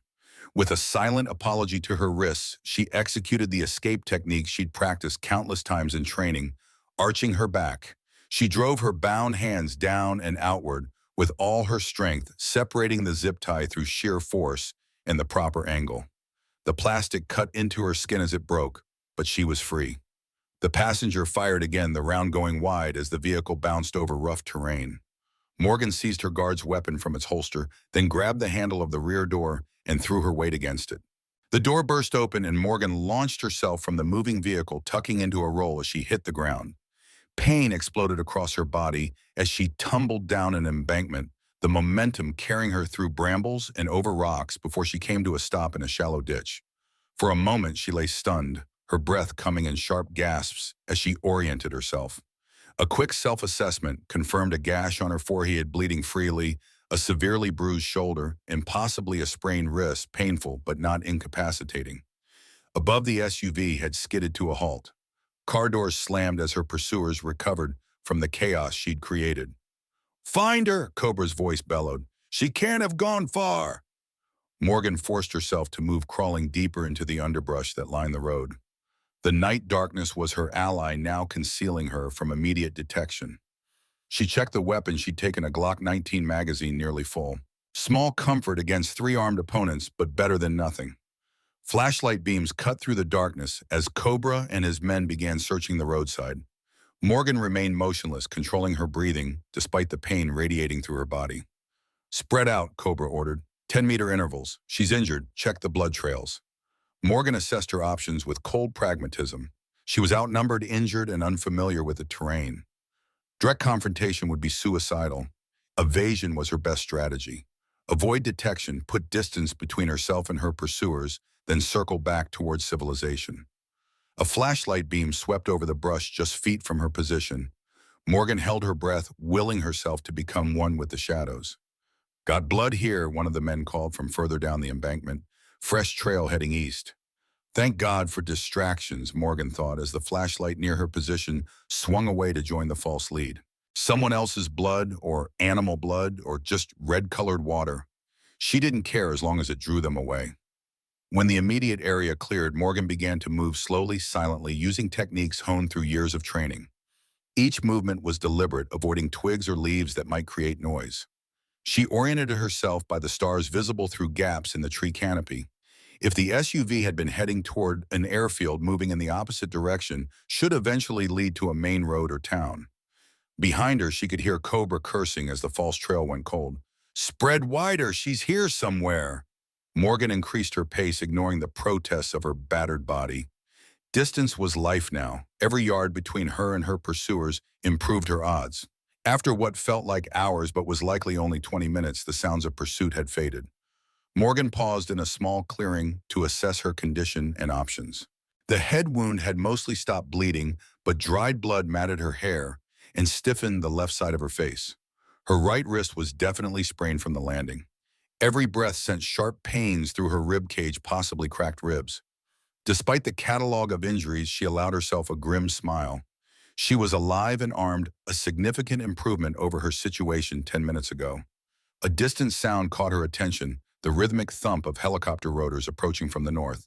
The extraction helicopter, she realized. They're still planning to complete the mission. The sound presented both a threat and an opportunity. The helicopter would have infrared capabilities, making hiding far more difficult. But its arrival meant Cobra and his men would likely return to the road to rendezvous with it, potentially giving her a clearer path to escape. Morgan calculated rapidly. The helicopter would need a clearing to land, probably the same airfield they'd been heading toward. If she could determine its location, she might be able to circle around it and find the main road beyond. She began moving again, using the helicopter sound as a reference point, carefully maintaining her distance from it while working her way around what she assumed was its landing zone. After another 15 minutes of cautious progress, her gamble paid off. Through the trees. She spotted the glint of metal guardrails reflecting moonlight. A road. Morgan approached carefully, aware that Cobra might have left a man to watch this likely escape route. She observed from concealment for several minutes, scanning for any sign of a sentry before deciding it was clear. The road was narrow but paved, a county route rather than a main highway. In the distance to her right, she could make out the glow of lights, a town or service station perhaps a mile away. Hope flared in her chest, quickly tempered by caution. She was still deep in hostile territory with unknown numbers of enemies between her and safety. Morgan stepped onto the asphalt, favoring her injured wrist as she began moving toward the distant lights. The helicopter sounds had faded, suggesting it had landed somewhere behind her. She had covered perhaps a quarter-mile when headlights appeared around a bend ahead, a vehicle approaching at speed. Morgan instantly dropped to the shoulder, sliding down the embankment into cover. The vehicle, a police cruiser with lights flashing but no siren, raced past her position, heading in the direction she'd come from. Law enforcement responding to the situation at the diner, Morgan guessed. But could she trust them? With Cobra's connections, any approaching vehicle could be friend or foe. She pulled herself back up to the road once the cruiser passed and continued toward the lights, moving as quickly as her injuries would allow. The adrenaline that had carried her through the escape was beginning to ebb, each step becoming more painful than the last. Behind her, more vehicles passed, 2 SUVs and another police cruiser, all heading toward what she now suspected was the confrontation point where law enforcement had located the helicopter. Morgan kept moving, focusing on placing one foot in front of the other.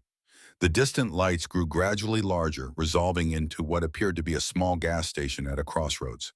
Just another 100 yards, she told herself. Just a little further. The sound of an approaching vehicle caused her to tense again, but this one was coming from ahead, from the direction of the gas station. Morgan prepared to take cover again, but something about the vehicle's profile as it rounded the bend made her hesitate. It was an old pickup truck, its engine rattling with age. As it drew closer, Morgan made a split-second decision and stepped into the road, raising her hand to flag it down. The truck's brakes squealed as the driver spotted her. It rocked to a halt several yards away, headlights illuminating Morgan's battered form. "Jesus Christ!" a male voice exclaimed as the driver's door opened. An elderly man in overalls emerged, his weathered face creased with concern. "Miss, are you all right?" Morgan kept the Glock partially concealed behind her leg, not yet ready to trust. "Who are you?" she demanded, her voice rougher than she intended. The old man raised his hand slightly, showing he was unarmed. "Name's Samuel Cooper. Got a farm 3 miles down this road. Was heading into town for some supplies."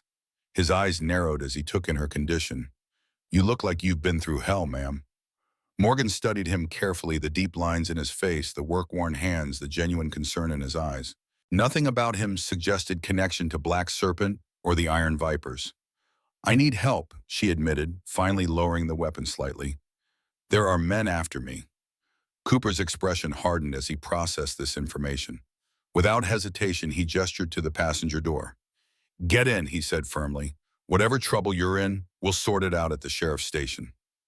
Morgan hesitated only a moment before climbing into the truck, wincing as her injuries protested the movement. Thank you, she said simply. Cooper turned the truck around with practiced efficiency, accelerating back toward the gas station and beyond. Highway patrols all over the place tonight, he commented. Something big going down. That related to your situation. Morgan measured her response carefully. Yes, I'm a federal agent. There was an incident at Heartland Diner in Millridge. Cooper's eyebrows shot up. Garrett's place, hell. That's where I was heading. My buddy George called, said there was some kind of standoff.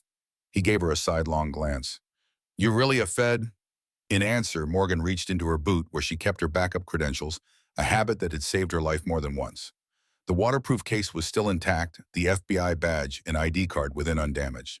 Special Agent Catherine Reynolds, she confirmed, showing him the identification. I need to get back to Millridge immediately. My team is there. Cooper whistled low. Well, I'll be damned. Don't worry, Agent Reynolds. My truck ain't much to look at, but she'll get you there. As they approached a crossroads with a police checkpoint, Morgan tensed again. Stop before we reach them, she instructed. I need to be sure they're legitimate. Cooper glanced at her with newfound respect, then nodded and slowed the truck. Trust issues, huh? Can't say I blame you. Morgan peered through the windshield at the roadblock ahead. Several officers in uniform were checking vehicles, but something about their posture and equipment seemed off. Those aren't standard-issue police jackets, she murmured, her instincts flaring, and that's not how legitimate officers hold their weapons. Cooper's face hardened. So what's the play here, Agent? Morgan's mind raced through options. Is there another way to Millridge A back road? Sure is, Cooper nodded.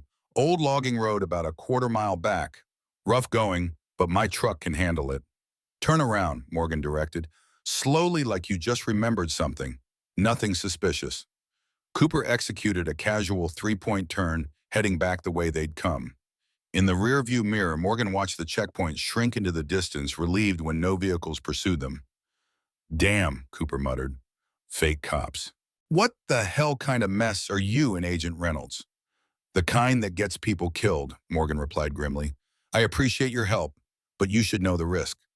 Cooper's weathered face broke into an unexpected smile. Ma'am, I'm 74 years old. I'm from machine. Fought in Vietnam, survived 2 heart attacks, and 50 years of marriage to the stubbornest woman God ever created. I ain't afraid of a little excitement. Despite everything, Morgan felt a smile tug at her lips. There was something comforting about Cooper's matter-of-fact courage, a reminder of why she joined the FBI in the first place, to protect people like him. Phone, she asked, her thoughts returning to her team at the diner. Cooper reached into his pocket and handed her an older flip phone. Reception's spotty out here, but you're welcome to try. Morgan dialed one of the few numbers she still knew by heart. It rang 3 times before a familiar voice answered. This is Parker. Diane, Morgan breathed. It's me. I'm alive. A moment of stunned silence, then. Catherine, where are you? We thought. I escaped during transport, Morgan explained quickly. I'm in a civilian vehicle heading back toward Millridge. What's the situation there? Diane's voice tightened. It's complicated. Bill took a round to the shoulder, but he'll be okay. Holloway has a concussion from the grenade, but he's conscious. Rachel took a bullet to the arm, but she's stable. The FBI tactical team arrived about 10 minutes after they took you. We've secured the diner and have 4 suspects in custody. And Cobra, Morgan asked, tension coiling in her gut. In the wind, Diane admitted. He wasn't among those we captured. We think he's headed for the helicopter extraction point. The Bureau has units converging on the likely location now. Morgan processed this information rapidly. Be careful. There's a fake checkpoint on County Road 18. They're posing as state police. Copy that, Diane replied, her voice sharpening. I'll alert the tactical team. What's your position? Morgan relayed their location as best she could determine it, then added, tell Bill and the others I'm coming back. Will do, Diane replied, relief evident in her voice. And Catherine, it's good to hear your voice. As Morgan ended the call, she felt a complex mix of emotions wash over her. Relief at being alive, concern for her allies' determination to see this through to the end. After years of running and hiding, of constructing and discarding identities like worn-out clothes, she was finally facing her past head-on. Cooper drove steadily through the night, the old pickup's headlights cutting a path through the darkness. Your friend's gonna be okay. he asked, his voice gentle with concern. Morgan stared ahead at the road unfolding before them. Yes, she said with quiet certainty, we're all going to be okay. As they crested a hill, emergency lights became visible in the distance, a gathering of legitimate law enforcement vehicles at what appeared to be the edge of Millridge. The confrontation wasn't over, but for the first time in years, Morgan wasn't facing it alone. The pickup rumbled toward the lights, carrying her back to the fight she'd been avoiding for too long, and to the people who had become, in the space of a single violent day, the closest thing to family she'd known in years. The FBI command post at the edge of Millridge was a hive of controlled activity. Tactical teams in full gear moved with purpose between vehicles. Communications officers hunched over equipment, coordinating the operation, unfolding across multiple locations. Medical personnel attended to the wounded. As Cooper's truck approached the outer perimeter, agents with weapons drawn moved to intercept. Morgan lowered her window, holding her credentials clearly visible. Special Agent Catherine Reynolds, she called out. FBI Counterterrorism Division. The senior agent's eyes widened in recognition. He signaled to his colleagues to lower their weapons. Reynolds, they said you were captured. I got better, Morgan replied dryly. She turned to Cooper. Thank you for the ride, Mr. Cooper. These people will take care of me now. Cooper nodded, a hint of reluctance in his expression. You take care of yourself, Agent Reynolds. Hope you catch those bastards. Count on it, Morgan assured him, painfully extracting herself from the truck. Two agents immediately moved to assist her, but Morgan waved them off. I can walk. Where's the command center? This way, ma'am, the senior agent replied, leading her toward a large mobile command unit parked at the center of the operation. Assistant Director Harding is coordinating personally. Morgan felt a jolt of surprise. Robert Harding was the Assistant Director of the Counterterrorism Division, her former boss. His presence here indicated just how significant this operation had become. Inside the command vehicle, screens displayed tactical maps, drone footage, and communications channels. In the center of this technological hub stood a tall, distinguished man with steel gray hair and the ramrod posture of a career FBI agent. Sir, the escort agent announced, we've got Agent Reynolds. Harding turned his normally impassive face, registering rare shock before composing itself again. Catherine, he said, voice controlled but eyes revealing genuine emotion. When they said you were taken, I assumed the worst. It'll take more than Cobra to finish me, Morgan replied, accepting the bottle of water and medical kit another agent pressed into her hands. Harding gestured to a chair. Sit before you fall. You look like hell. Morgan complied, suddenly aware of how close to collapse she truly was. As a field medic began tending to her wounds, Harding brought her up to speed. We've got teams at 3 locations. Heartland Diner is secure. We're holding a perimeter around the airfield where we believe their helicopter landed. And we've got a raid team preparing to hit what we think is their main compound about 60 miles north in the mountains of Moens. Morgan nodded, wincing as the medic cleaned the gash on her forehead.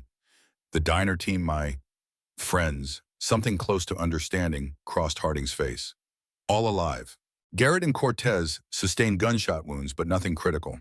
Sheriff Holloway has a concussion. They're at Millridge General under guard. He paused. Parker is with our sniper team at the airfield perimeter. Relief washed through Morgan. They had survived the people who had stood with her when they had every reason to walk away. And Reed, she asked, using Cobra's real name? Marcus Reed. Harding's expression darkened. Still in the wind. We think he's headed for the compound. That's where we're focusing our efforts now. He studied her with the assessment of a man who had known her for years. You know him better than anyone, Catherine. What's his play? Morgan considered the question, her tactical mind pushing through the fog of pain and exhaustion. He'll go to ground at the compound temporarily, but not for long. Black Serpent has contingency plans, money documents, transportation. He'll be looking to get out of the country within 24 hours. And then we need to hit that compound tonight, Harding concluded. He hesitated, then added, the tactical team is prepping now. I know you're in no condition. I'm going, Morgan interrupted, her voice leaving no room for argument. I started this 5 years ago. I need to finish it. Harding looked like he wanted to object, but instead nodded once. Advisory capacity only. You ride in the command vehicle, not with the entry team. Those are my conditions. Morgan accepted the compromise. Understood. When do we move? 90 minutes, Harding replied. Just enough time to get you patched up and briefed. As the medic continued treating her injuries, Morgan allowed herself a moment to reflect on the path that had led her here. 5 years of running, of looking over her shoulder, of abandoning any connection that might put others at risk. Now, in the space of a single day, she had found not just allies, but people willing to risk their lives alongside her. People who knew her secrets and stood with her anyway. The thought gave her strength as she prepared for what was to come. The Black Serpent compound was nestled deep in the Pennsylvania mountains, a former lumber mill repurposed into a fortified base. Surrounded by dense forest and accessible only by a single unpaved road, it was designed for both security and secrecy. Morgan sat in the FBI Tactical Command vehicle studying the satellite imagery and drone footage of the target. Though her body ached from the day's punishment, her mind was razor-sharp, focused on the mission at hand. Main building here, she indicated on the tactical display. Living quarters for senior members. Armory likely in the northeast outbuilding. Cobra Reed will be in the main house, probably preparing for extraction. Harding nodded, relaying the information to the tactical team leaders. Parker confirmed sniper positions established on the ridge overlooking the north approach. We've got teams ready to move from 3 vectors. Morgan studied the compound layout, memories surfacing from her years of investigation. They'll have escape tunnels, she noted, pointing to a structure near the eastern edge. Probably here through the old lumber storage area. Standard Black Serpent protocol. Harding keyed his microphone. Team Charlie, adjust position to cover the eastern quadrant. Possible escape route through the lumber storage building. Acknowledgements crackled through the speakers as the teams adapted to the new intelligence. As the command vehicle navigated the winding mountain roads, Morgan felt the familiar focus of operational readiness settling over her, a clarity of purpose that had been her constant companion throughout her FBI career. The years of running, hiding, and living in the shadows fell away. In this moment, she was purely Catherine Reynolds again, an agent completing her mission. The radio channels buzzed with pre-operation communications teams, confirming positions and reporting final observations. Through the tactical camera feeds, Morgan could see the compound, a collection of industrial buildings nestled in a clearing surrounded by dense forest. Lights illuminated the perimeter and figures moved with urgent purpose, loading vehicles. They're definitely evacuating, Harding observed. We need to move now or lose them. He keyed his command channel. All teams, this is Control. You are green to execute. I say again, green to execute. Priority target is Marcus Reed, codename Cobra. Capture preferred, but you are authorized to use lethal force if necessary. The response was immediate and disciplined. Alpha team copies moving in. Bravo team copies securing south perimeter. Charlie team in position at east quadrant. Sniper teams have overwatch established. Morgan watched the screens with intense focus as the operation began. Thermal imagery showed the tactical teams advancing through the surrounding forest, but converging on the compound from multiple directions.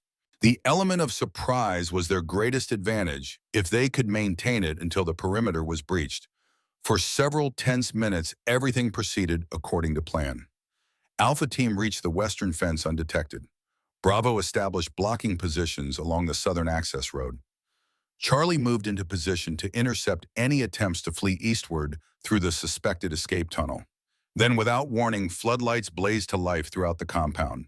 An alarm wailed, cutting through the night. On the thermal feeds, Morgan watched as the previously orderly movements within the compound transformed into a chaotic scramble. They've been compromised, an analyst announced tersely. Security protocols activated. Harding's face hardened. All teams execute immediately. I repeat, execute immediately. We've lost surprise. The operation shifted from stealth to direct assault with practiced efficiency. Alpha team breached the western fence, advancing toward the main building in tactical formation despite now being exposed. Bravo reported engagement with armed hostiles attempting to flee in vehicles. Charlie team taking fire from the eastern building, came an urgent report. Heavy resistance at the suspected escape route. Morgan's attention locked onto the eastern quadrant display. If her assessment was correct, that's where Cobra would be heading, using the confusion of the main assault as cover for his own escape. Sir, she addressed Harding. Reed will be with the eastern group. That's his extraction point. Harding nodded, already reaching the same conclusion. Charlie team, be advised, priority target likely in your sector. Proceed with extreme caution. Reed is former special forces and considered extremely dangerous. The command vehicle rocked as the driver navigated the final approach to the staging area, a clearing approximately 1 mile from the compound. Through the windows, Morgan could see the distant flashes of gunfire illuminating the night sky. "Vehicle stopping, sir," the driver reported. "Establish command post ahead." Harding turned to Morgan. "We continue operations from the field command center. Remember, advisory capacity only, Reynolds." Morgan nodded, though every instinct screamed to join the teams in the field. As they exited the vehicle and moved toward the command tent, her training asserted itself. She would be more valuable providing tactical insight than adding one more gun to the assault. Inside the command center, a more comprehensive view of the operation unfolded across multiple displays. Body camera feeds from team leaders showed the assault from ground-level tactical operators moving through buildings, securing rooms, and countering and neutralizing resistance. "Alpha Team has secured the main building," came a report. "Multiple suspects in custody. No sign of Reed." "Bravo Team has disabled 3 vehicles attempting to flee south. 4 tangos in custody, 2 wounded." Morgan's focus remained on the Charlie Team feed, watching intently as they approached the eastern building, the lumber storage facility where she suspected the escape tunnel was located. "Charlie Team, be advised." She spoke into the communication system. "There will likely be a concealed entrance, possibly beneath industrial equipment or behind false walls. The tunnel may be booby-trapped if they're using it for emergency evacuation."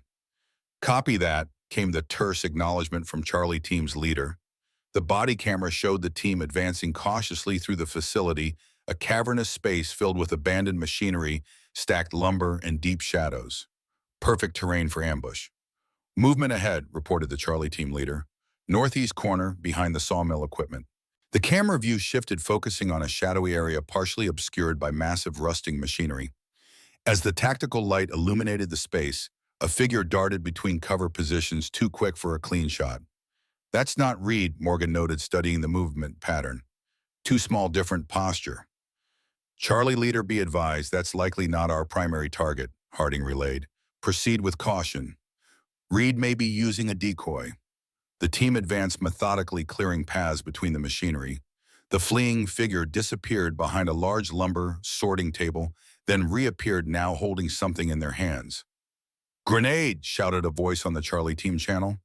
The camera view jerked violently as operators dove for cover.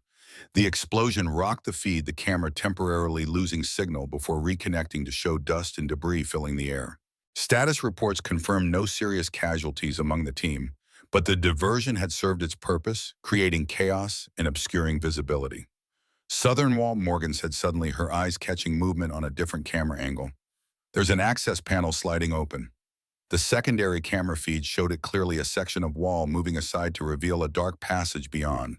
A figure emerged, moving with military precision, weapon at the ready. Even through the grainy feed, Morgan recognized the snake tattoo coiling up his neck. "Cobra," she confirmed, exiting through the south wall passage. "Charlie Team, redirect," Harding ordered. "Target identified at south wall tunnel exit." But the team was still recovering from the grenade blast, regrouping amidst the dust and confusion.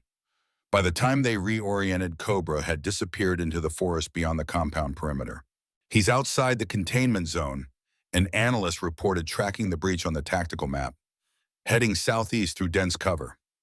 Harding turned to his communications officer. "Get drone surveillance over that sector immediately, and alert the perimeter team's armed suspect fleeing southeast from the lumber facility." Morgan studied the terrain map with growing concern. The southeastern sector was the most densely forested, with ravines and rock formations providing natural cover. If Cobra reached that area, even thermal imaging would struggle to track him in the environmental clutter. "He knows exactly where he's going," she said. "This was his contingency plan all along." Harding nodded grimly. "Standard escape and evasion. He's got a cached vehicle or extraction point prearranged." Morgan's mind raced through possibilities, drawing on her deep knowledge of both the terrain and her adversary's psychology. "There's an old fire road 3 miles southeast," she noted, pointing to the map. "Rarely used, doesn't appear on most maps. Perfect for a quiet extraction." Harding immediately grasped the implication. "Team Delta, redirect to these coordinates. Suspect likely heading for extraction at the old fire road." As the operation adjusted to this new development, Morgan felt a familiar certainty settling over her. Cobra was running true to form, always with a backup plan, always one step ahead of pursuit. But this time she understood his playbook intimately. This time she could anticipate his moves. "Sir," she said, her voice low but firm, "I need to join Delta Team." Harding's refusal was immediate. "Absolutely not, Reynolds. You're still injured and you're too personally involved." "With respect, sir, that's exactly why I need to be there," Morgan countered. "I know how Reed thinks how he moves. Delta Team is good, but they're hunting a ghost in terrain he's likely studied for months. I can narrow those odds." Harding's expression remained impassive, but Morgan could see the calculation in his eyes weighing operational protocols against tactical necessity. Before he could respond, a new voice joined the conversation. "She's right." Morgan turned to find Bill Garrett standing at the entrance to the command center, his left arm in a sling, his weathered face pale but determined. Despite his injury, he carried himself with the same quiet strength she had observed in the diner, the bearing of a man who had faced death too many times to fear it. "Mr. Garrett," Harding acknowledged with a hint of surprise, "you should be in the hospital." Bill's expression didn't change. "Probably, but I've got unfinished business with Marcus Reed." He stepped fully into the command center, his eyes meeting Morgan's. And so does she. "This isn't about revenge," Harding warned. "No, sir," Bill agreed. "It's about justice for my son, for her team in Denver, for everyone Black Serpent has hurt." He turned a steady gaze to the assistant director. "Sometimes the book doesn't have all the answers. Sometimes you need the people who've paid the price to finish the job." The command center fell silent as Harding considered their words, the only sounds the tactical communications continuing in the background. Finally, he nodded once, a sharp, decisive gesture. "Delta Team gets an advisor," he concluded. "Reynolds, you join them at the perimeter line, but you stay behind the tactical element. Garrett, you remain here." When Bill began to protest, Harding cut him off. "That's non-negotiable. One injured agent is enough of a risk." Morgan nodded, understanding the concession for what it was. "Thank you, sir." "Don't thank me yet," Harding replied grimly. "If this goes sideways, we'll all have plenty of explaining to do at the inquiry." Within minutes, Morgan was in a tactical vehicle speeding toward the southeastern perimeter, a borrowed tactical vest, replacing her torn clothing, a fresh sidearm at her hip. The pain of her injuries had receded beneath the focus of the mission, a familiar compartmentalization that had served her well throughout her career. Delta Team's leader, a veteran tactical operator named Ramirez, briefed her as they approached the deployment zone. "We've got thermal drones scanning the area, but the canopy is dense and there are natural heat sources complicating the picture. If your fire road theory is correct, we can establish a blocking position, but we need to move fast." "Reed will stay off obvious paths," Morgan advised. "He'll use natural features for navigation, creek beds, rock formations. His training will tell him to avoid ridgelines where he'd be silhouetted." Ramirez nodded, adjusting their approach accordingly. "We'll deploy in a staggered advance, maintain communications discipline. You stay with rear security until we confirm contact." The vehicle stopped at the edge of the forest, the tactical team disembarking with practiced efficiency. Morgan followed the cool night air, a shock against her skin, after the heated intensity of the command center. The forest loomed before them, dark, dense, and unforgiving. Somewhere within its shadows, Marcus Reed was moving toward escape, toward freedom from justice. The thought steeled Morgan's resolve. Not this time. This ended tonight. Delta Team moved into the forest in tactical formation, night vision equipment, transforming the darkness into an eerie green landscape. Morgan maintained her position with the rear security element as promised, though every instinct urged her forward. For 20 tense minutes, they advanced through the underbrush, following game trails and natural channels through the vegetation. Communications remained minimal, short-coded updates confirming positions and movements. Then from the point element, thermal signature ahead, single individual moving southeast along the creek bed, approximately 500 meters. Morgan keyed her microphone. "Likely our target. He'll be using the water to mask his thermal signature intermittently." "Copy that," Ramirez acknowledged. "Moving to intercept. All elements maintain tactical spacing." The team adjusted course, closing the distance to the creek bed with careful precision. Morgan felt the familiar tension of an approaching confrontation, the heightened awareness, the controlled breathing, the mental preparation for whatever might come. "Visual contact," came the whispered update. "Confirmed target, armed with what appears to be a compact submachine gun, moving deliberately, checking his six regularly." "He knows he's being pursued," Morgan noted, but he may not know how close we are. Ramirez made a swift decision. We'll set up a pincer. Alpha and Bravo elements move to blocking positions ahead. Charlie element maintain pursuit pressure. Reynolds stay with Delta element as reserve. The team split according to the plan, moving through the forest to establish the trap. Morgan remained with Delta element, watching the tactical feed on her handheld display as the operation unfolded. The thermal signature that was Marcus Reed continued along the creek bed, occasionally stepping into the water to confuse pursuit, but maintaining his southeastern heading. He was moving with purpose, clearly confident in his escape route. He's approaching the intercept point, Ramirez reported. All elements ready to execute on my mark. Morgan watched the display with total focus, barely breathing as the distance closed. The years of pursuit, the sacrifices, the lives lost, all culminating in this moment in a dark forest. Execute, execute, execute, Ramirez ordered. On the tactical feed, Morgan watched as Alpha and Bravo elements converged on the creek bed from opposite sides, while Charlie maintained pressure from behind. The classic hammer and anvil, a nearly inescapable tactical trap. Nearly. As the teams closed in, Reed sensed the trap. With the instincts of a career operator, he veered suddenly from his path, charging up a steep embankment away from the creek bed, firing a burst from his weapon to cover his movement. Contact taking fire. Alpha element reported. Target changing direction, moving west up the ridge. He's breaking containment, Ramirez realized. Delta moved to intercept along the ridgeline. Morgan's element surged forward, no longer in reserve, but now actively engaging in the pursuit. The carefully planned trap had failed, transforming the operation into a direct chase through difficult terrain. As they moved rapidly through the forest, Morgan's tactical awareness mapped their position relative to the surrounding geography. If Reed continued west along the ridge, he would eventually reach a steep decline leading back toward the compound, a dead end. He would know this. He's going to double back, she predicted.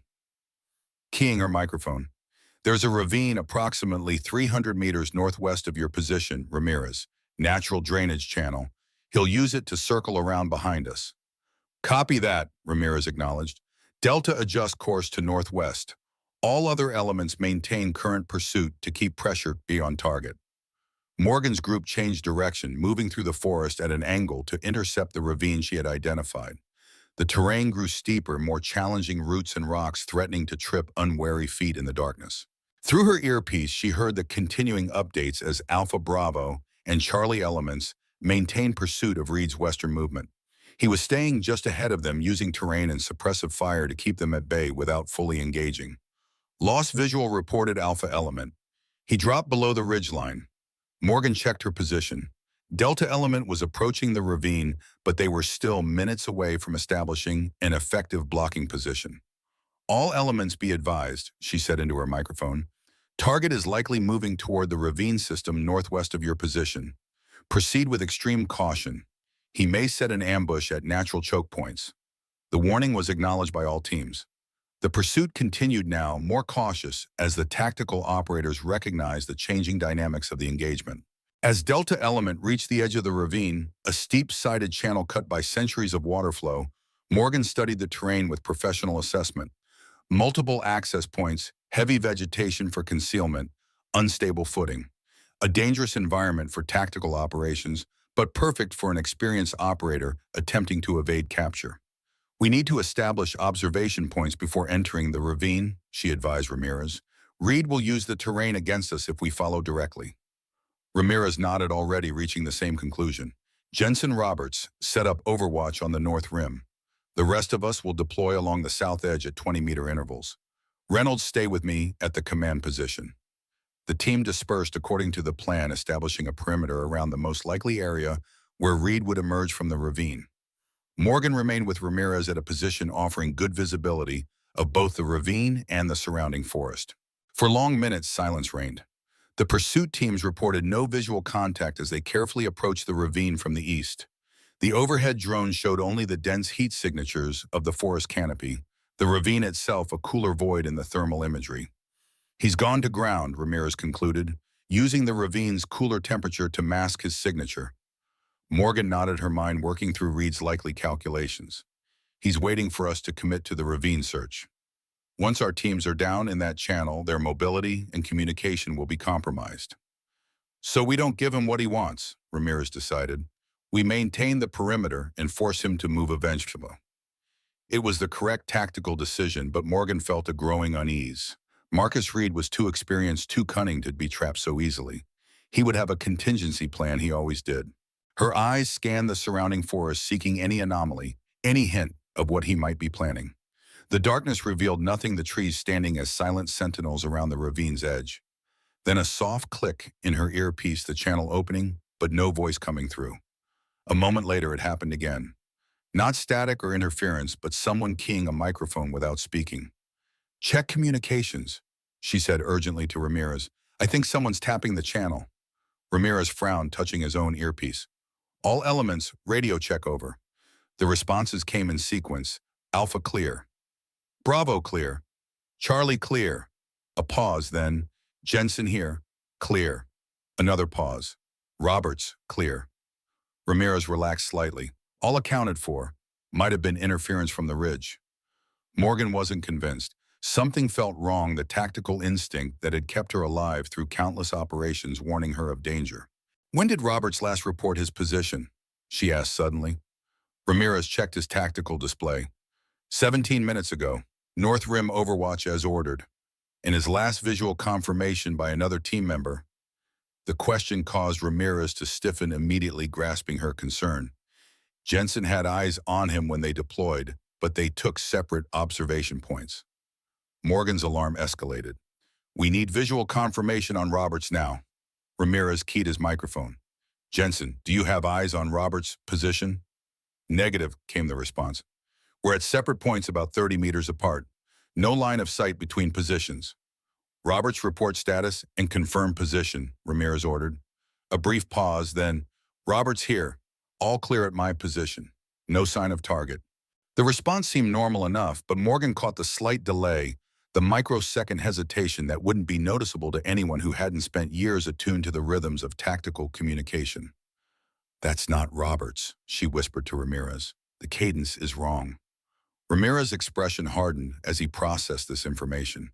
If she was right, it meant Reed had neutralized Roberts and taken his communications equipment, giving him full access to their tactical channel and positioning. All elements switched to backup frequency Alpha, Ramirez ordered. Possible communications compromise. Jensen, withdraw from your position immediately and rendezvous at Rally Point 1.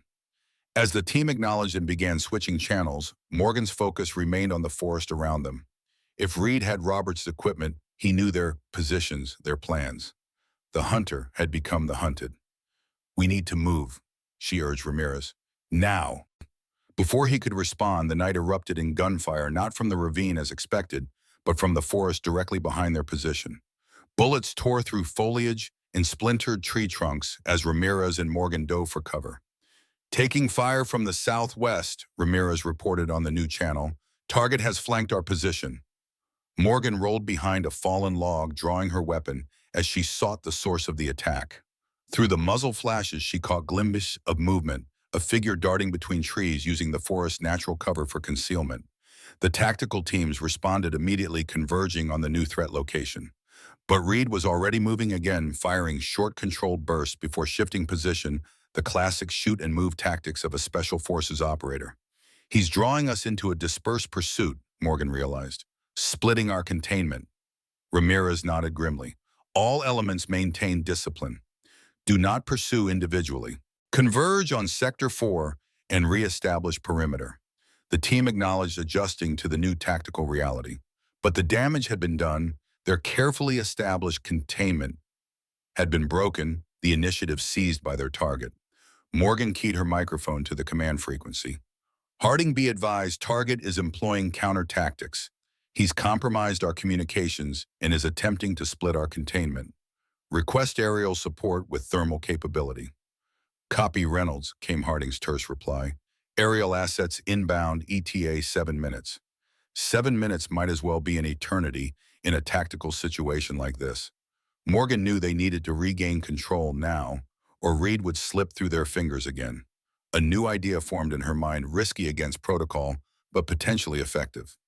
Ramirez, she said, keeping her voice low, Reed knows all our tactical approaches. He's anticipating our standard containment procedures. What are you suggesting? Ramirez asked, already sensing where she was going. Let me operate independently, Morgan said. I know him, how he thinks, how he moves. I can anticipate his route. Ramirez hesitated, clearly torn between tactical necessity and operational protocol. Harding was clear, you stay with the team. And we're about to lose our target because we're playing by the rule book, Morgan countered. A rule book, Reed wrote. A burst of gunfire from a new position punctuated her point. The tactical teams were reacting rather than controlling exactly what Reed wanted. 5 minutes, Ramirez conceded finally. Stay on comms, report every position change. First sign of direct contact, you pull back. Those are my conditions. Morgan nodded, already plotting her approach. Heading northwest. I think he's moving toward higher ground for better visibility. Moving away from the tactical team, Morgan advanced through the forest with the fluid silence of years of training. Her injuries protested each movement, but she pushed the pain aside, focusing entirely on her quarry. Reed would be seeking 3 things: visibility, mobility, and an exit route. The ridgeline offered the first 2, which meant he would use it to orient himself toward the third. Morgan paused, listening intently to the forest sounds. The tactical teams were still converging on Reed's last known position, their movements creating a distinctive pattern of sound. But underneath that, almost imperceptible, came another sound, the soft displacement of forest debris under careful footsteps moving parallel to the ravine edge. She adjusted her course, angling to intercept the sound while maintaining cover. Each step was placed with deliberate care, avoiding twigs or leaves that might betray her position. The forest opened slightly ahead, moonlight filtering through the canopy to illuminate a small clearing. Morgan froze at its edge, instinct warning her to wait. Moments later, a shadow moved across the far side of the clearing, a human figure moving with the practiced economy of a trained operator. Even in the dim light, the snake tattoo was visible on his neck.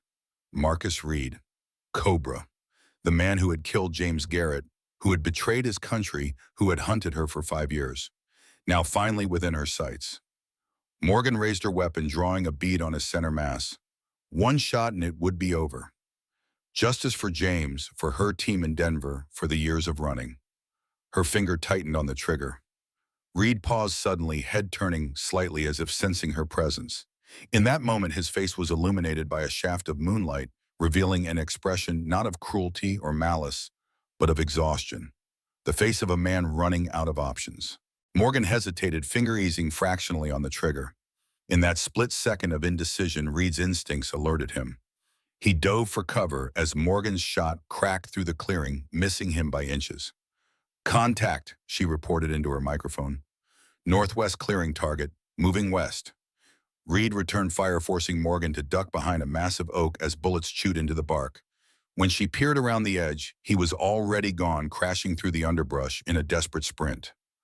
Morgan pursued, all pretense of stealth abandoned, and as both hunter and hunted raced through the forest. Behind her, she could hear the tactical teams changing course to converge on her position, but they were still minutes away. This was between her and Reed now. The forest began to thin as they approached the edge of a steep drop, a cliff face overlooking a river valley below. Reed skidded to a halt at the precipice, turning to face her as Morgan emerged from the tree line, weapon trained on his chest. Nowhere to run, Marcus, she called, advancing cautiously. It's over. Reed's face twisted in a bitter smile, his own weapon pointed at her. It's never over, Catherine. You should know that by now. They stood 20 feet apart, weapons locked on each other, a tableau of opposing forces frozen in the moonlight. Drop the weapon, Morgan ordered. You're surrounded. Tactical teams are closing in. There's no way out. There's always a way out, Reed replied, his voice strangely calm. You just have to be willing to take it. A rustle of movement in the forest behind Morgan announced the arrival of the tactical teams. Ramirez's voice called out from the tree line. FBI, drop your weapon. You are surrounded. Reed's eyes never left Morgan's. You know what's funny, Catherine? We both thought we were serving the same country. Turned out we just had different definitions of service. You betrayed everything the uniform stands for. Morgan replied, her weapon steady despite the exhaustion and pain radiating through her body.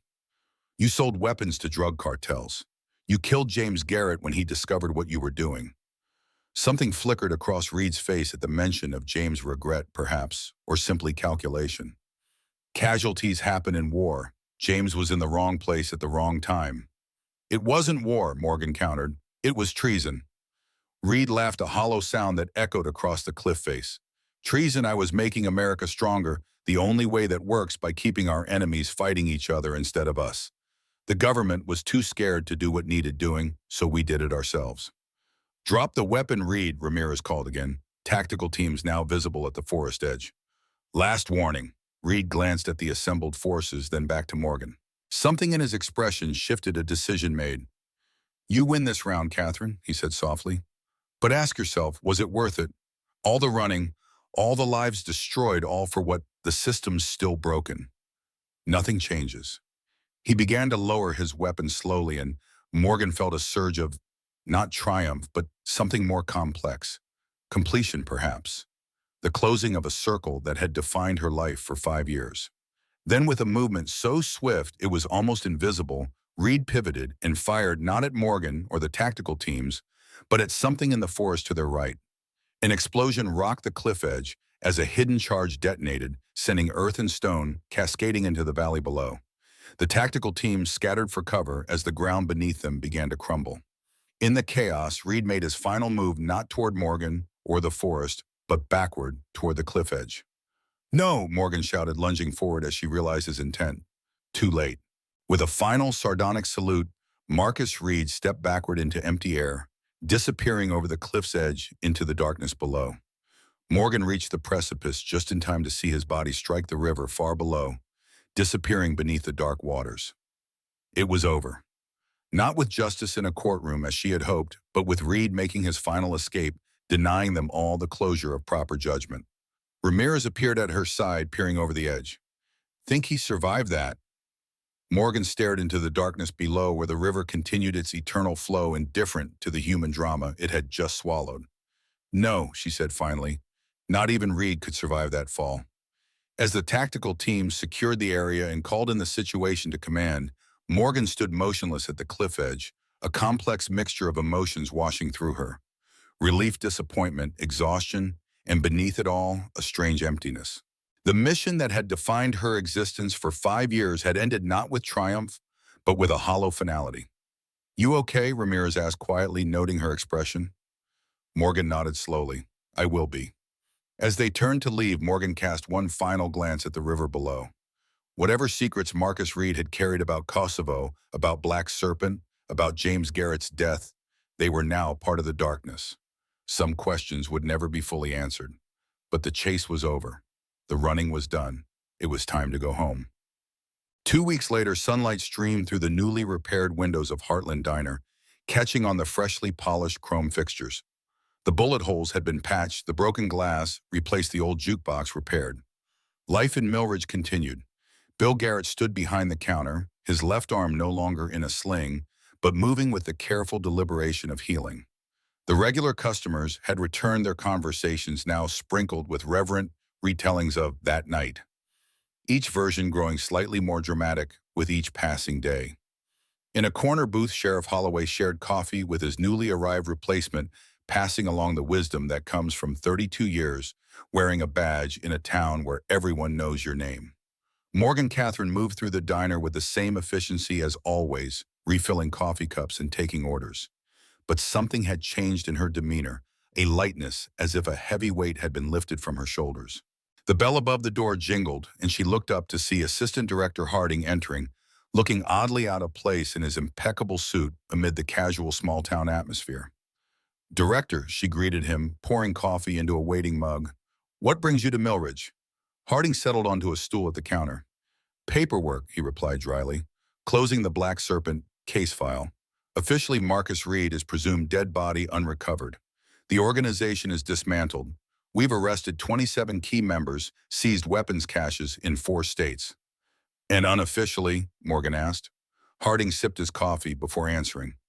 Unofficially, I came to see how my best agent is doing, and to deliver this. He placed a small envelope on the counter. Morgan opened it to find her FBI credentials restored, updated official. Your reinstatement was approved yesterday, Harding explained. Full clearance, back pay for 5 years. There's a desk waiting for you in the counterterrorism division whenever you're ready. Morgan stared at the badge in her hands, the symbol of the life she had left behind now offered back to her. I don't know what to say. Say you'll think about it, Harding replied. The Bureau needs agents like you, Catherine. But take your time. You've earned that much. From behind the counter, Bill watched the exchange with knowing eyes. When Harding departed, he moved to stand beside her. So, he said simply, back to the Bureau. Morgan looked around the diner at the people who had stood with her when they had no reason to, at the community that had accepted her despite the danger she had brought to their door. I don't know, she admitted. For so long, all I wanted was to go back to my old life. Now, Bill nodded in understanding. Now you're not sure which life is really yours. Something like that, Morgan agreed. Bill was quiet for a moment, then said, you know there's no law saying you can't have both. FBI agents need to eat too. A smile tugged at Morgan's lips. Are you offering me a job, Bill? The job you already have, he corrected, with better hours and health insurance, and an understanding that sometimes duty calls. The offer touched something deep within her, the possibility of belonging to both worlds, of having a home base while still serving the greater good. I'll think about it, she said, echoing her response to Harding. As the afternoon sun slanted through the windows, casting long shadows across the diner floor, Catherine Reynolds, felt something she had almost forgotten existed. Peace. Her apron hung behind the counter, not as a disguise now, but as a choice. Beside it, Bill had placed a new photograph next to his son's The Diner team from that fateful night, battered but standing together. Not just colleagues thrown together by circumstance, but something more. Morgan refilled Harold Wilson's coffee cup, smiling at his retelling of the '82 Super Bowl to a captive audience. Some battles leave visible scars. Others change you in ways only you can feel. But the hardest battles are often fought not by soldiers or agents, but by ordinary people who refuse to look away when darkness arrives at their door. For some, heroism is a single moment of courage. For others, it's the quiet dignity of continuing on day after day, pouring coffee and keeping watch. What would you risk to protect your home? As Morgan looked around at the life she had found in this small-town diner, she knew her answer. Everything, and she already had, in